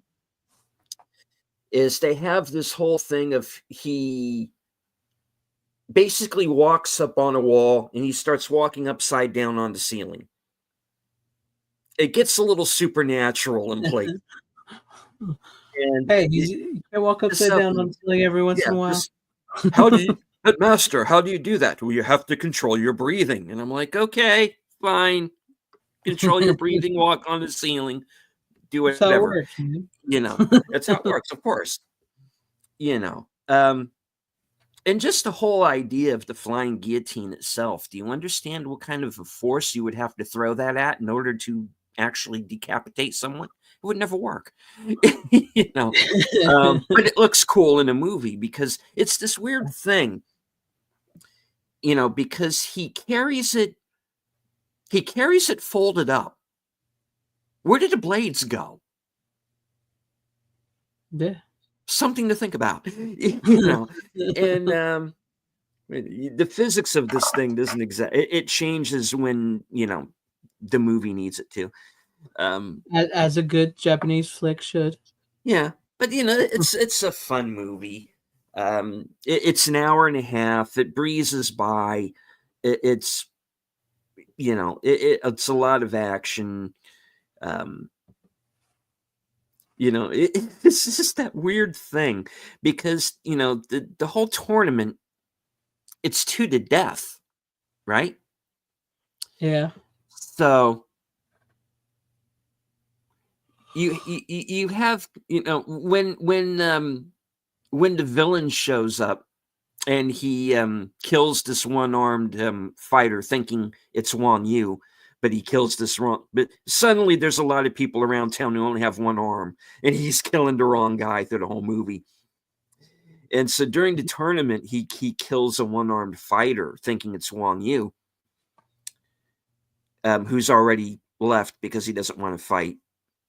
Yeah. So, the guy running the tournament gets pissed off and says, like, how dare you come in here and, murder this man? And as if that's not what's been going on all day.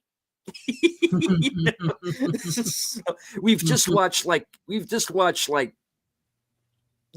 or 8 guys get killed over the last half hour of the movie during this tournament, and it was, how dare you kill someone here? Okay. it's a lot of stuff like that, but Yeah. it's a lot of fun. You can, the villain is supposed to be this kind of elderly guy, but you can tell it's basically like a 20-something-year-old guy with a, With makeup on. wool taped to his face. But so there's stuff like that, but it all gives it a sort of It all it all works out gives in it a the sort end. of charm, and it works out in the end. And you know, who cares if you burn a guy alive because you can't beat him hand to hand? So what? Um, Hey, extreme, extreme problems cause for extreme solutions. So, Mhm. But it's fun if you can find the uncut version of it. I recommend it. But one cool. one thing that does no, that's not on this disc. I was just about to say that it says that there was an audio commentary by Quentin Tarantino on this movie, on this disc, and there's not one. But that's not this movie. It's actually another movie I'm thinking of. So scratch that. Um, yeah. Media Archive Mike is saying other tournament movies that may or may not be better. Enter the Dragon. Enter the Dragon is definitely better. Bloodsport, Kickboxer. Honorable mention: the first Mortal Kombat movie from the 90s. This is up there with those. It's fun. If you like Enter the Dragon and you want to see a kind of like a period.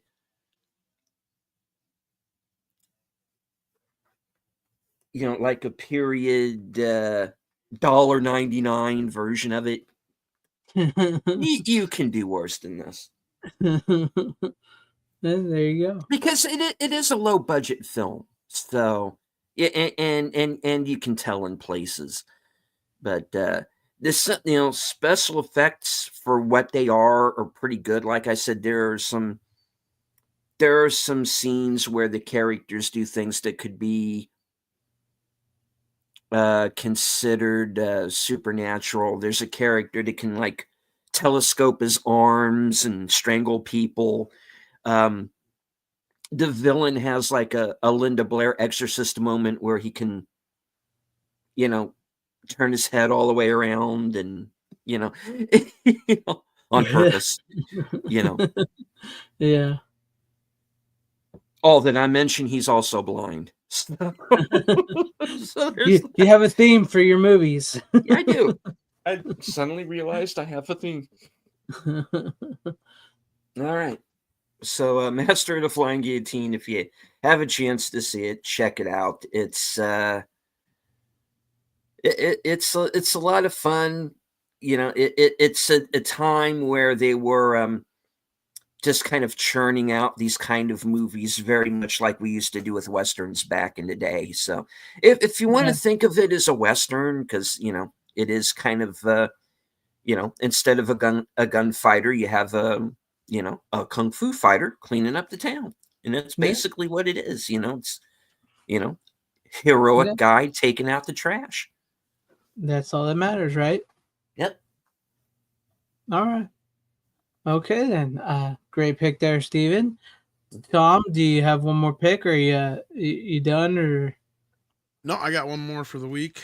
Right. This What was a you got brand new for one. This come out. Speaking of Criterion, this one I didn't mind paying the full price for, not so much, or I didn't mind so much paying it. I mean, this is a movie I've wanted for a long time on Blu-ray, let alone anything else. Because I don't think I've had anything this on. I might even still have the original VHS upstairs. I should have looked for it. But this week, JoJo Dancer, Your Life is Calling came out. The nice. Richard Pryor film. It's basically a loose biopic of his life. It got trashed by critics and didn't do all that well at the box office in '86 when it came out. But it's really basically a very earnest look at Richard Pryor's life. Yeah, it does have some of the basic tropes, and I'm sure there's certain aspects of it that, you know, you could look at it as, oh yeah, I'm sure, Yeah. Richard's trying to make himself look a little better than he probably is. But there's a lot of times where he's not, so it makes you wonder if it's not fairly accurate. And I know most of this stuff really is true and did happen. Like he is the son of a whore, and he was born in Yeah. raised in a whore house, and Yeah. I mean all that's in there, and and just kind of how he got started and all that kind of shit. So no, it's a really good film. I don't know if you guys have seen it before. I think it's good. I have not actually seen it. It's not your typical Richard Pryor film. You do get to see him do a lot of his typical kind of stand-up bits in it, but otherwise the movie is fairly serious. So I mean, it's not like, I mean, it can be a little over melodramatic at times, don't get me wrong, but basically it starts with the night that Richard burned himself up. And in the movie he's in a coma, and it's kind of his alter ego, inner self, whatever you want to call it, kind of taking him through his life, kind of like Wonderful Lifestyle. Right. But there's no real lesson there to be. It's just him showing him his life leading up to that night again, basically, and then just kind of like, that's just about it. It was kind of his way of showing people, I think, what happened. Give an explanation of what he was going through. Yeah, and about just kind of where he came from, what led up to it. Because everybody was like, "Well, how the fuck does that happen?" Yeah, what did Richard Pryor do? Yeah. Oh. So yeah, I don't know if you guys have seen it or not, but I have not. I think you said you just didn't, but yeah, it was not a movie that got released a lot on video or anything. And yeah, I think the first time I saw it, I think was on Cinemax. But yeah, I very rarely heard of it. Very rarely hear people speak of it. So I was not allowed to see it at the time when it was on. It was on cable, so it's that not was as at raunchy as you'd think, actually. Yeah, my parents were kind of sticklers about R-rated movies back then, so it's. I mean, surprisingly, considering it's a movie about Richard Pryor, outside of the drug use and the sporadic nudity, there's not a whole. It's not overtly like bad or anything, like even language wise. I mean, yeah, it's R-rated. It's got drug use. It's got sex in it, but it's not excessive.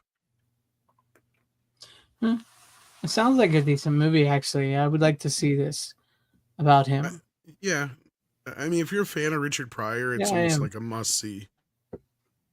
As far as the answer Brian's question, no, Eddie had a lot more hits, a lot better films, but I mean, he had a lot more shots at the, a lot more career. Yeah, they gave him more. He got to do more stuff that Richard Pryor wasn't allowed to do or couldn't do or whatever you want to say. But Richard Pryor did a lot of like writing and stuff, didn't he? He wrote some movies or helped with some. Yeah, movies. He wrote and directed this. He helped write Blazing Saddles and such. I mean, so yeah. I mean, no, I could recommend it, but I mean, most people will probably want to wait till it goes on sale. But yeah, yeah, the 4K looks beautiful. It's from Sony, so of course it does. Of course, yes. And to go a little bit into what Joey's saying here in the chat, foul language aboard parents during the puritanical 80s and 90s. I don't think it was so much the language. Because my dad Richard had a stigma about him too, though. Yeah. I think it was probably more the drug angle. And if there's nudity in the film, they probably would have wanted to keep me away from that at that point in time, because I still would have been quite young at that point, probably 9, 10, probably when they did that film. So, yeah. I didn't care. As long as I didn't repeat it or say not it exactly a movie a kid's going to want to see either. Exactly. Right? Yeah. I mean, it's not. I mean, it's a life story, right? I mean, that's something like when we were kids, we were going, "Oh, it's a Richard Pryor biopic. Let's sit down and watch that." Yeah. It's something we come to as we get older, and we go, "Hey, I remember really liking Richard Pryor. I want to know what this is about." It's one of those movies I think aged pretty well because I mean, it's a nice, earnest kind of look at that time period. Like I said, it doesn't really seem to shy away about some of the worst things about Richard. So I mean, it doesn't, overly make Richard overly likable, or what do you want to put it? He didn't make doesn't himself. make him look like a he didn't make goody himself two the hero of his shoes. own story. Yeah. Yeah. No, even though he starts out as that naive, naive kind of guy, that part's true. But I mean, at no point does he act like he's a saint, right? So cool. But I need but to mean, see yeah, it. I need to see it. it's a good film. I enjoyed it. I mean, it's weird to use the term enjoyed for a movie like this, but it's like, I mean, the bits in it where you get to see, of course, Richard be Richard Mm-hmm. are great, and you just kind of get to see of like the kind of person, the insecurities that he had. That, I mean, I'm sure he even goes deeper than what this movie does, but I mean, if you know anything about him, to me, I feel like it just didn't get a fair shake when it came out. But no, it just came out from Criterion, so keep an eye out for it when it goes on sale. I mean, like when the movie came out, was that like at the point of time when Richard Pryor's career was kind of on a downswing? A little bit. I mean, it was kind of just on that side of the peak. Mm-hmm. And I don't know, it was just kind of, I don't know if this was just a misstep at the time. I don't know why it didn't really catch on. Maybe it felt a little too pretentious at that moment. Mm-hmm. That could be it too. Richard doing such a, passion project like that, or could be seen a little, I don't know. But I mean, to me, it's no different than like when Eminem did 8 Mile. Right. Or, some of these other guys when they do these kind of, to me, that's kind of what it felt like. Cause I mean, you get to see Richard do a lot of his similar characters and bits that he does on stage, and A little ahead of its time. kind of, but like I said, I don't remember any critics being nice to it at the time. So, makes sense though.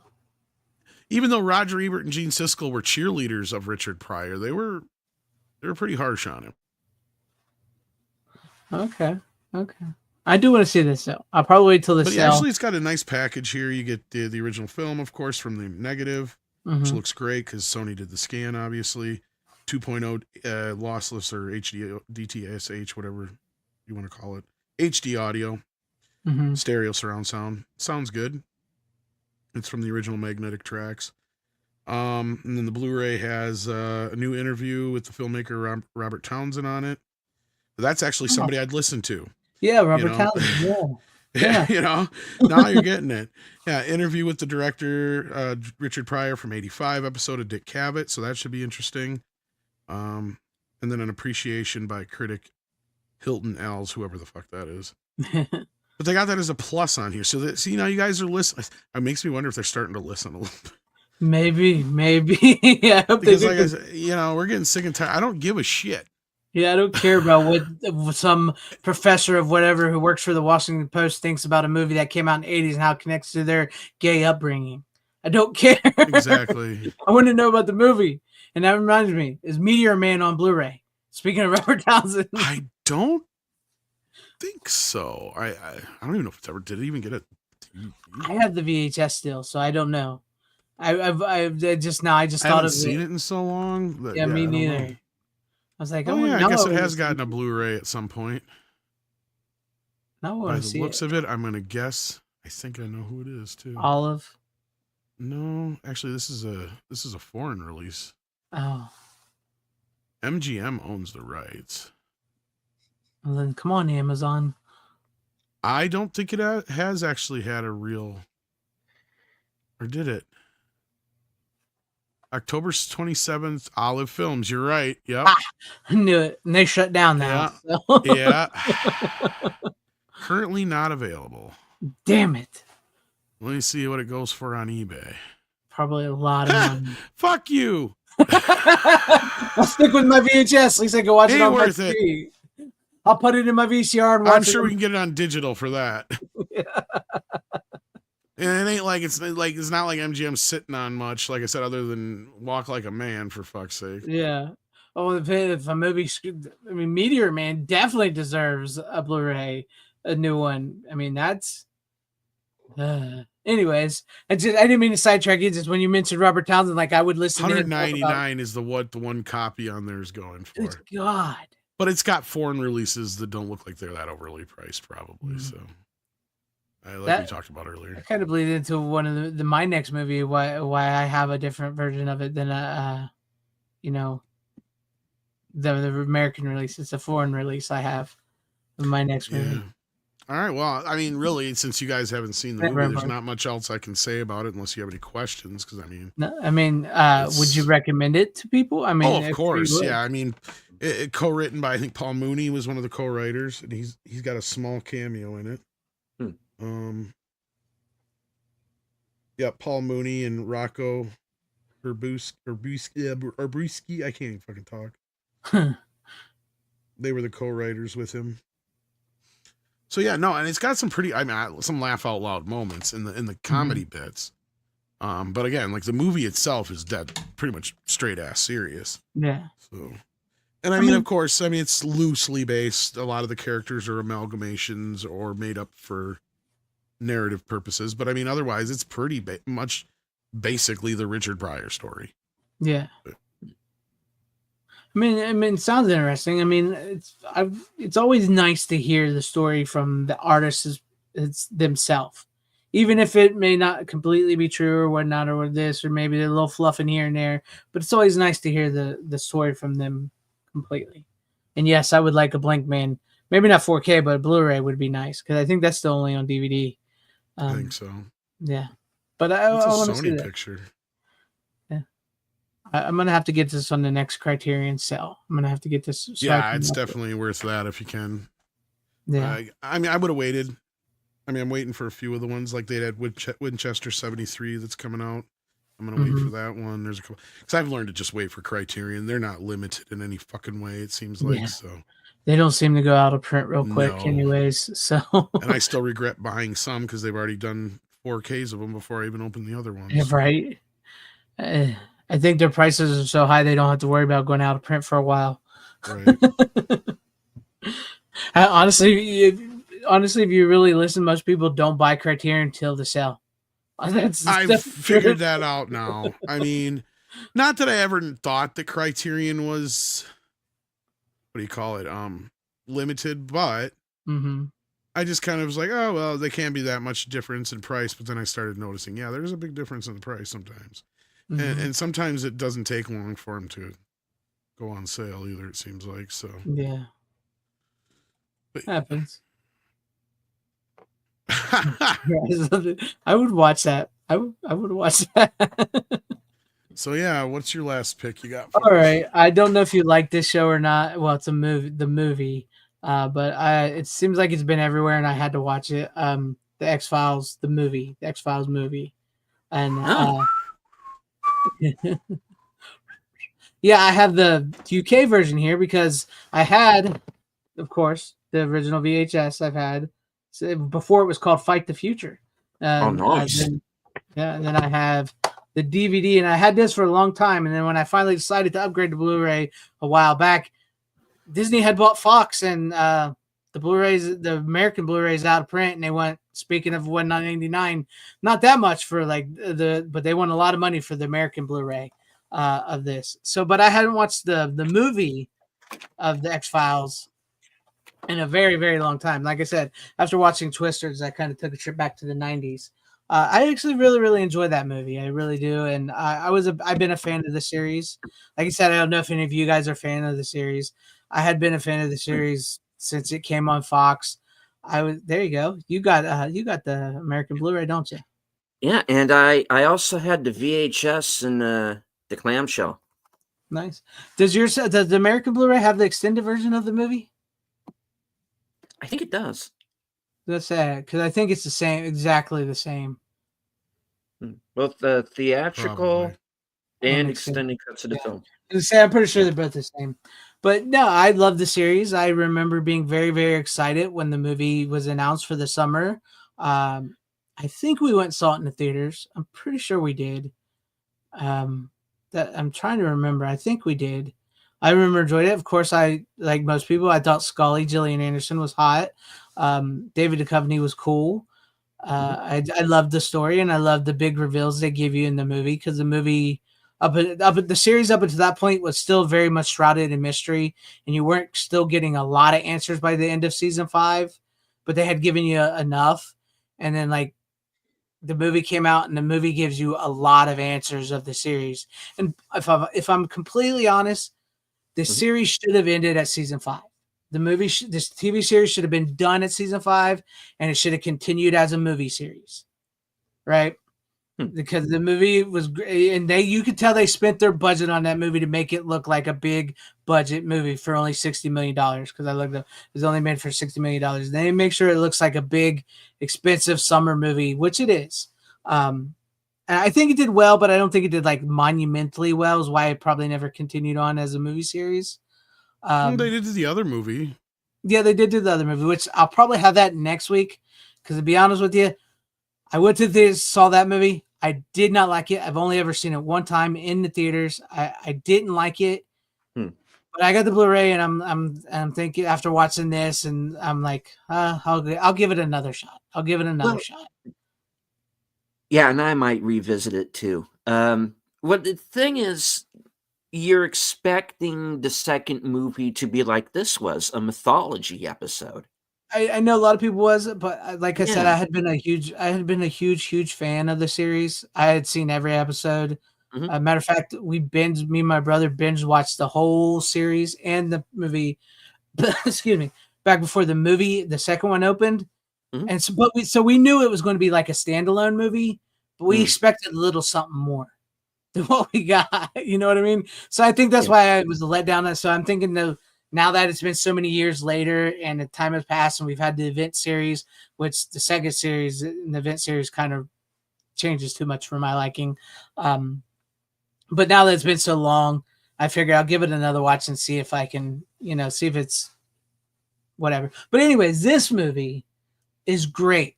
I mean, you get the big reveal of the aliens. You get to learn more about the conspiracy of the people helping the aliens. You get the action. There's a great scene where Mulder is actually pissing on an Independence Day poster. Which I thought was funny. Nothing gets Independence Day. I love Independence Day, but I just thought that was kind of funny. And both Fox movies, by the way, movies. Martin Landau's in it. He's great as like this mysterious character just shows up and claims to know Mulder's father, and knows about things that he shouldn't know about. And what's funny is like, you think about some things and like the conspiracy theories is going on in the world today. And like the fact that Martin Landau's character knows things about the government and what they're doing with the aliens, and tells Mulder, like, they immediately get the police on him and have him framed for being a, selling pictures of, young people, so like that feels very real in today's world and like the conspiracy theories that people have. But no, it's great. I mean, of course you get the big Mulder and Scully team up and everything. And like I said, the aliens are great. Tom Woodruff Jr., excuse me, does the designs, the creatures. He's done a lot of like movies in the past. He did,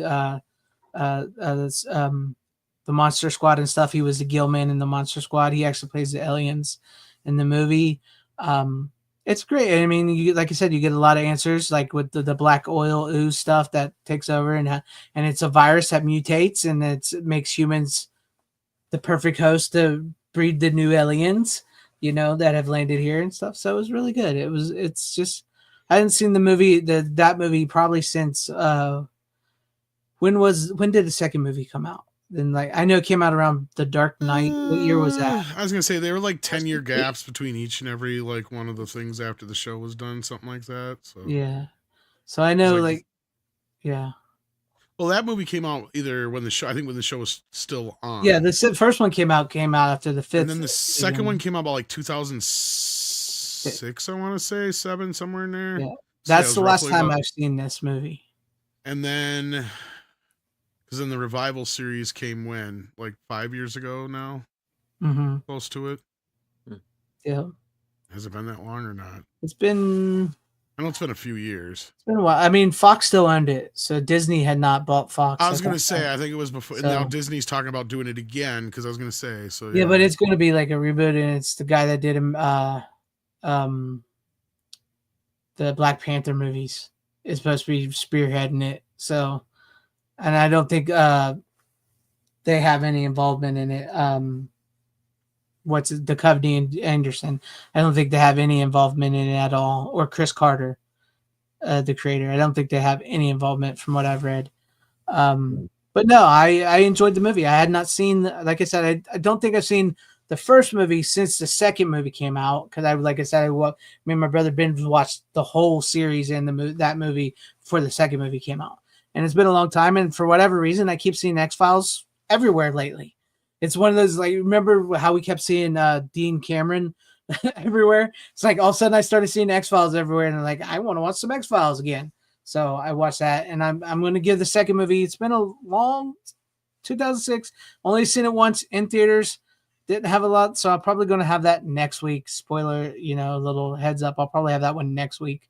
But no, just you can't be. I keep thinking about, like, when I was watching, it's like we had so many great shows in the 90s. We had such great like 80s sitcoms, but in the 90s we had such like great sci-fi shows for us nerds. We had like The Next Generation, we had X-Files, we had Lois and Clark, we had Buffy.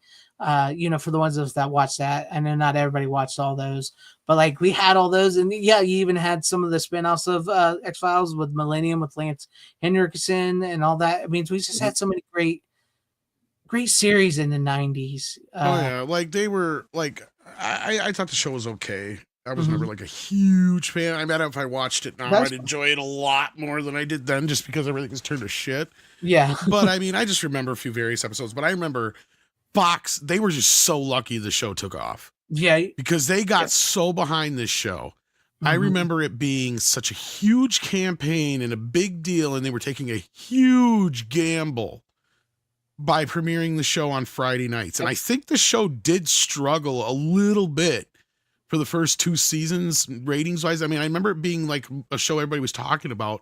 But I remember, I think did they move it to, what was it, Sunday night, or what night did they move it Pretty to? sure it was Sunday, yeah. I think it was Sunday too, after Married with Children and all that shit. And then when they moved it to Sunday night is when it took the fuck off. Yeah, it went huge. Yeah. And it was like the biggest show for those couple of years there, yeah. Yeah. I was a huge fan. I was into it. And I think, if I remember right, which is funny, because I think it took over 21 Jump Street's spot. Or am I wrong? You're probably right. I think so. because I remember it was put on Fridays. It's very much similar to Seinfeld. It started in October. I remember that. It was not a mid-season replacement, but it was a late season incoming. Because isn't that first season just a tad shorter than a normal season, I think? I don't know. I'd have to look at my set. I swear, for some reason, my brain, I remember it starting later in the year, like either October or something like that. And I just remember the lead up to it was a big deal. Like, no, there's 24 episodes for the first season. Was there 24? Oh, they did That's full 24. season then. Okay. Yeah. First shows started September somewhere 10th. between September and October. Did it start in September? September 10th, 1993. Okay. Yeah. It just, okay. All right. I just remember it being a big deal. That's all I remember. It was a big deal. Yeah. It was. And I was one of those they people. didn't show you shit. Like those trailers, that's all they were, was like the truth is out there. The X-Files starting Friday, great marketing. September, whatever. Yeah. Great marketing. Oh, yeah. Yeah. And you didn't know. It's like, it makes you want to believe, for lack of a better word. And like I said, I was a huge fan of it. I've loved the series since the beginning. I think where I was turned off was I was expecting it to be a bit more horror leaning than it was. I mean, they did do some pretty good episodes I do remember some episodes liking more than others. Oh yeah. The ones that would lean more into the horror element. Yeah. But because I was like, I kind of felt turned off by the first few episodes, so that's why I didn't really stick with it. I mean, I watched sporadic episodes here and there, but I mean, I couldn't tell you half the characters' name besides Mulder, Scully, and the Smoking Man or whatever. So the cigarette smoking man. Yeah. No, I mean, I get it, and I'm sure, like you said, I'm sure if you went through it today, you probably like it better now than you did then. I don't know. There was just something about the show. I did love their horror aspects of their shows. I love their comedy shows. It was actually one of those weird shows where like the mythology is really, really great, but a lot of people really enjoyed the standalone episodes. And that's what they were trying to recapture with the second movie. But we'll get to that next week after I see it. But yeah, same X time, same X channel. Yeah, so I didn't know if I'm sure I figured Steven probably liked it, but I didn't know if you. I seen it when it first came out. I'm trying to remember.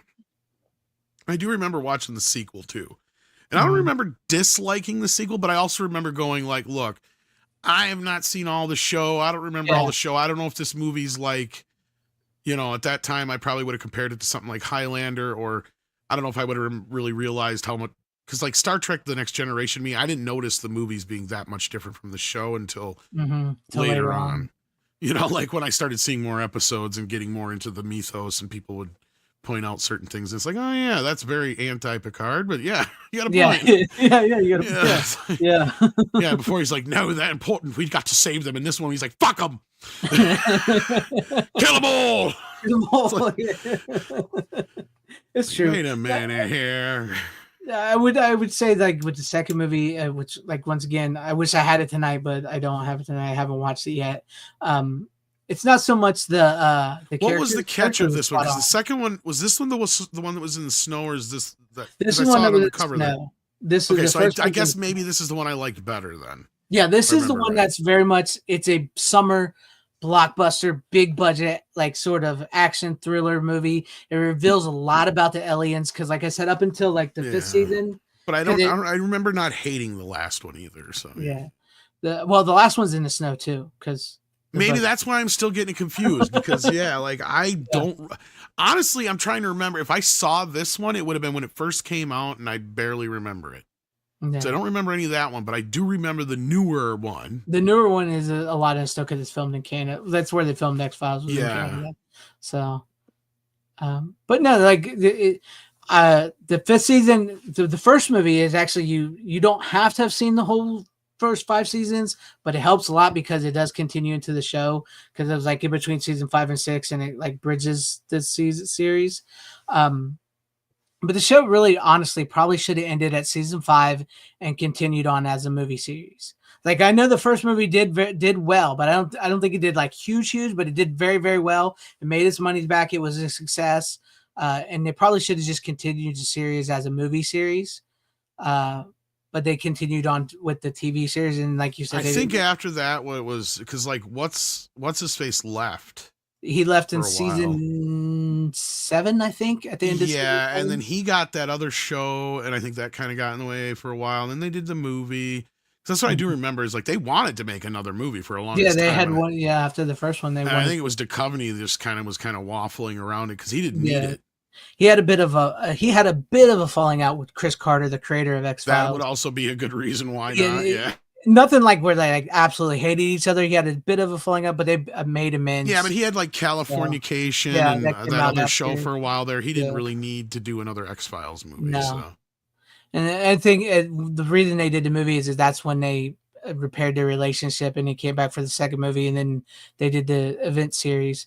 Like the event series, the last 2 seasons of that's what they call them, the event series. That was just makeup for him leaving the show. Like, oh, now I got my full cast back. I'm going to do the last 2 seasons like I wanted to do the last 2 seasons. Wasn't he? What was his other show? Was it Hung or something like that? I can't remember now. No, Hung was Thomas Jane. Thomas Jane. Who was okay? What was his other show then? Because he had another one besides Californication. He did Californication, and he did. Somebody in the chat will remember. Was it a psychiatry show? Maybe. Yeah, I'm trying to remember what the fuck it was called. I know he did a lot of Larry Sanders. Okay, so if he wasn't in Hung, then Californication was the one I think where wasn't that the one where he was like a sex addict or something like that, and then he come out in real life? Yeah, in real life. She was in real life. Yeah. I mean, Evolution was his other show. Okay, Evolution was an Aquarius, so he had a couple of them. So there you go. Evolution was a movie he did with. Yeah, that's a movie. Yeah. With Sean William Scott and I swear he had another series though that wasn't too far off from the other one. Let me see. Because I know I want to say it's a therapist show for some reason. Yeah. I'm trying to remember what the hell it is. Drawing a blank. Sorry, guys. I just remember he had a couple shows there where that's why he didn't make a bunch of movies or anything like that. I mean, once you get a good TV show and you're making good money, why the fuck bother? Yeah. And because I don't know what she did after the show, but she moved back to England, and she does a bunch of like BBC shows. There's a lot of okay. British TV, yeah. Because I didn't really remember seeing her much at all afterwards. So, I mean, if you lived in England, you saw a lot of her. So, if you lived in England, you saw a lot of her. So, well, yeah, that's what I was wondering. Is like, if she. Because otherwise, sometimes women get to a certain age, they just quit, or they just want to be a mom, or Okay, he did a TV series called No, that was a 1-episode TV series. Ah, it's called Aquarius. There you go. Yeah, that's what they were saying in the chat. So Yeah, What Aquarius. It was the Manson thing? yeah, he's Well, like an maybe LAPD detective doing the Manson thing. Oh, But- yeah, I didn't see that. So I didn't. unless think you're Yeah. mixing up the therapy thing with Californication. I might have been mixing up, but yes, I just there was he did do a TV show called Aquarius, was set in like the 70s, where he's a detective in LA. Mhm. So yeah, he did, like I said, he didn't really need it, and he had a bit of a falling out with Chris Carter, but then they made up, and Yeah. that's why we got the rest of the X-Files. There you go. Yeah. And But that's yeah, the rest of the story. that's the rest of the story. I enjoyed the first movie. I think the first movie is great. I enjoy the series, and so next week I'll have the second one, and I'll tell you if my opinion of the movie has changed. Because, like I said, I only seen the second movie one time in theaters, and I remember not really liking it. Mhm. So we'll find out if my mind has been changed since there's been so much time in between. It happens, sometimes you see something and you don't like it, and sometimes you go back to it and you go, maybe I judged that too harshly, but that's it. That's all I got for you. And as far as I know, though, the American releases of the X-Files movies and the TV series, because it was all released on Blu-ray, the whole Mhm. series, they're out of print. Disney ain't reprinting them, so they're a little expensive to get the Blu-ray versions of everything. Isn't the show on Hulu or Disney Plus right now or something like that? I think though, so, or- because they own it. Yeah. Yeah. So See, now that is a show I can't believe hasn't been thought of for a 4K release. I'm surprised. I Because that know. would make sense, especially if it was shot on film. I believe it was, but also I know the first couple seasons, because I do have some of the series on Blu-ray. I never got all of them because they went out of print before I could get all of them. But I do have the whole series, But some of the first couple seasons are a little stretched on Blu-ray because because when they aired they were 4:3, but they were actually they tried to squeeze them out or whatever. they were filmed in 16.9. They were, but they did. Yeah, it was in that era. I could see that. Yeah. First, I think the first 2 seasons are a little. There's some stuff is cut off a little bit, but nothing where it's like insane. Well, so it's probably like Seinfeld, I would imagine, where they have more on the sides, but they lose a little on the top. Yeah, I believe that's what it was. But see, that's what I'm saying. See, that's the show that it feels like they should go back and it should be released in its original fucking aspect anyway. Yeah, in 4K. Yeah, that would be nice. I don't. I was gonna say it was a pretty prestigious show. I highly doubt they shot it on video. Yeah, no. And they even say they were trying to make a little movie each week. So and I've gotten to the point in Seinfeld now, like I said the last time when I was bringing it up, like very rarely now does anything pop up in standard def, and it's always an exterior shot. And even those now they've gotten to the point where most of them are fixed, or they're all done with film now. So like yeah. So I mean, even by the 3rd season of Seinfeld, everything's shot on film, even stuff that they didn't shoot before. So anyway, that being said, so yeah, a show like that, I don't know why it hasn't, and it screams for 4K. Well, yeah, but I mean, even Disney would think like you would think it makes sense. Gonna make a new one. Well, yeah, and especially if you're gonna make a new one. But I mean, if Seinfeld's getting released on 4K and Friends. And fucking Friends, which nobody was screaming for a 4K of Friends, but I think X-Files has got to be in the top 25 biggest shows of all time. Yeah, I would imagine somewhere in that arena. Yeah. Oh, and this speaking of which, because he's also in Twin Peaks, David Coveney is also in Twin Peaks. They're releasing in February 3rd, but I want you guys to be aware of this.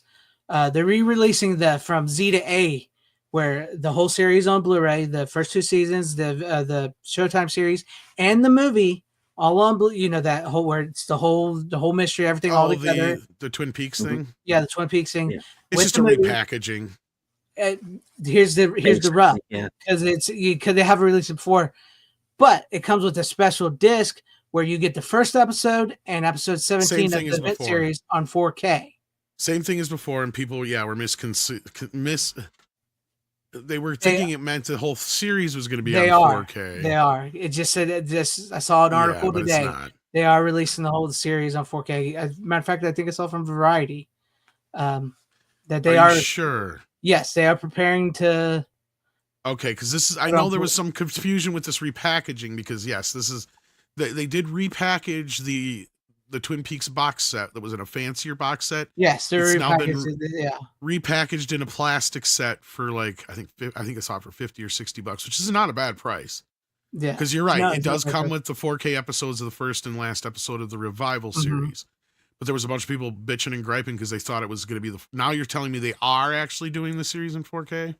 That's. I think they did do them in 4K scans initially, if I'm not mistaken. Because Twin Peaks is another show that I'm not surprised.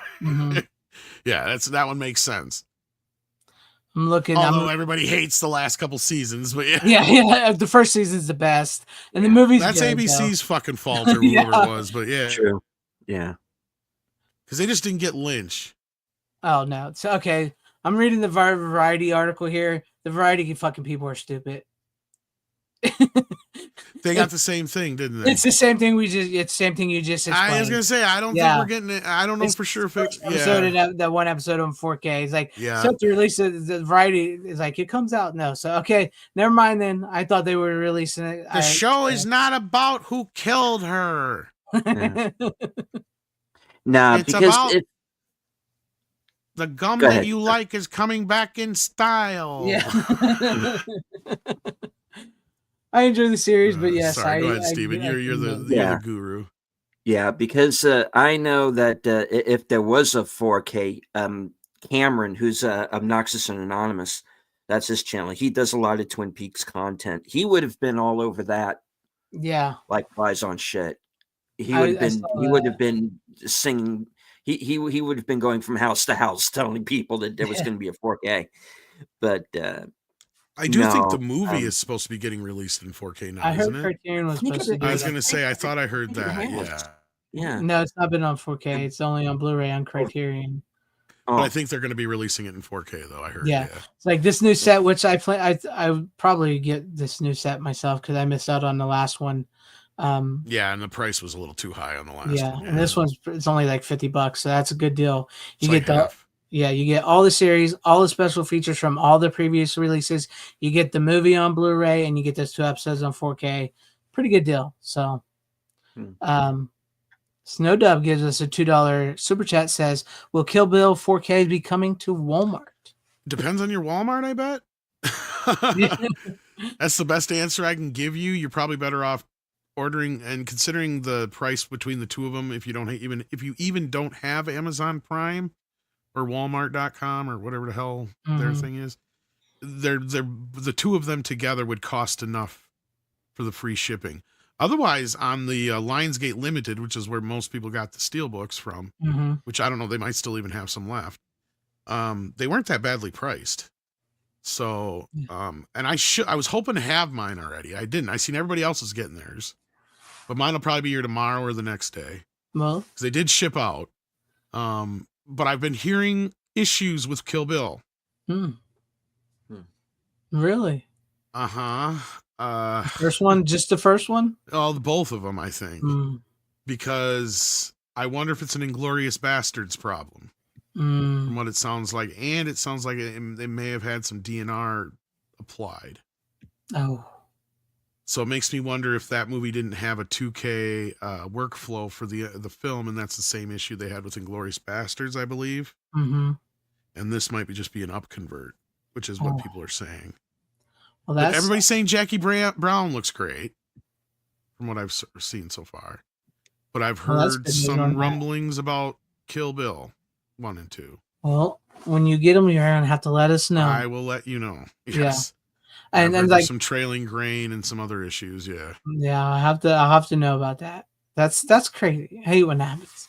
But yeah, like with my Walmarts, I can guarantee with the Walmarts that it's close to me will not have them because mostly they just have DVDs and anything new they get is new releases. You know? Yeah, they're all mine. All they have is an end cap, and they never get any of the steelbooks or anything like that. It sucks. But thank you, Snowed Up, for the $2 super chat, and that's it. That's all I have. I'm a huge X-Files fan. I loved the first movie. I thought it was great. Hope you guys want to hear my thoughts on the second one next week. But there you guys have it. That's all I have. And any final words from you guys before we close it down? Well, if anything, that's a good teaser for next week because I'll definitely have those by then, hopefully. There you go. And I'll be able to talk about them. And just pay attention to my Twitter. Otherwise, you see me start flying off the fucking handle. If you start seeing Tom getting real mad about the Kill Bill movies. Oh, God. I'll be like, why the fuck did you even bother with these? What the fuck is this shit? What the hell? And Tarantino, if he's even involved, like, that's what makes me wonder. Because I know he's got pull and sway, but I don't know if he has that much pull and sway. Because if Lionsgate just wants to release him, that's why I wonder about Glorious Bastards. Because it's like if Tarantino's going to do a 4K, you would think he's going to go all out and he would, go back to the original film and do it right. But I'm also starting to worry and wonder about what's going to happen with the Hateful Eight 4K that's supposed to be out next year. It's like, is it going to be the theatrical cut or is it going to be the extended cut? Because now I'm married to that extended cut. Right. Because I watched both of them back to back last year, and I remember we talked about it on here, and yeah, I can't do the theatrical cut ever again. It's not the same movie. Well, it's just not. I hope he puts the extended cut on. So it's probably under exclusive rights to Netflix, though, probably. Well, is it still on there? Didn't they take it off? I thought they took it off for a bit, then they brought it back, and then it wasn't in 4K, but now I think it might be back in 4K now. I don't know. I don't have Netflix at the moment. Yeah, I don't. Yeah. Because I turned it off this month and because they moved Cobra Kai off. So I'm like, well, fuck you. Also, that saves me $20 for the month then. There you go. Well, there you go. You guys guys supposed to be out the end of this month, and now they moved it off to the middle of February. Go figure. But there you go. You guys got two teases. If Tom gets his Kill Bills, you guys can look forward to hear about the Kill Bill. And if you want to hear me talk a little Jackie more Brown. And Jackie Brown, there you go. And if you want to hear me talk a little more X-Files, I'll have the other one. I mean, not that I don't have the movie. It's just I haven't watched it since it first came out in the theaters. But there you go. Guys. And I'll try not to watch much else because Lord knows that we'll be talking. Yeah, when it comes to Tarantino, I get going. Yeah, hey, that's 3 movies though. Those movies are long movies, so that's a lot to watch. Well, and do we talk about Kill Bill 1 and 2 as 2 separate films or one? Because now he kind of almost counts them as 2 films. Because he's kind of said a lot of the same things everybody else has. Because I've seen the other cut, and it's not as great as everybody thinks it is. The only thing that's cool about it is that you get the sequence with the Crazy 88 in color. Otherwise, you actually lose scenes because they had to patch in to make it 2 films. So they went and shot a few extra scenes to make it 2 films. So those scenes don't exist in that other version. So you don't know anything about BB's kid until the very end of the fucking movie. Like she shows up, and that's when we find out as the audience too that she had a child still. It's not a tease. The scene with what's her face with the French girl, is not in the other version exactly. Or if it is, it's way near the end of the other thing. I'm pretty sure it's not in there because there was like 2 or 3 scenes I remember that are missing. I'd have to look them up specifically, but that's the big difference. Otherwise, there's nothing like added to it or anything. He just split it up into 2 movies. And plus you're missing some of the music too, because then when it became 2 movies, it really became 2 movies. And that's what Tarantino said. And he's like, now you look at it and I agree with him. It feels like it was supposed to be 2 movies because the first movie is his love letter to the Kung Fu films, right? And a little bit of anime mixed in there. And part 2 is clearly the spaghetti western. Yeah. it's the good, the bad, the ugly. I mean, come on. Yeah. Or insert your spaghetti western here, or fistful of dollars or whatever, Yeah.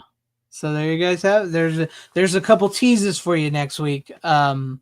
Yeah. So all right, but I appreciate. And they feel like they live in 2 universes. Well, and in the movie, you kind of we'll talk about it next fucking week. I'll shut the fuck up.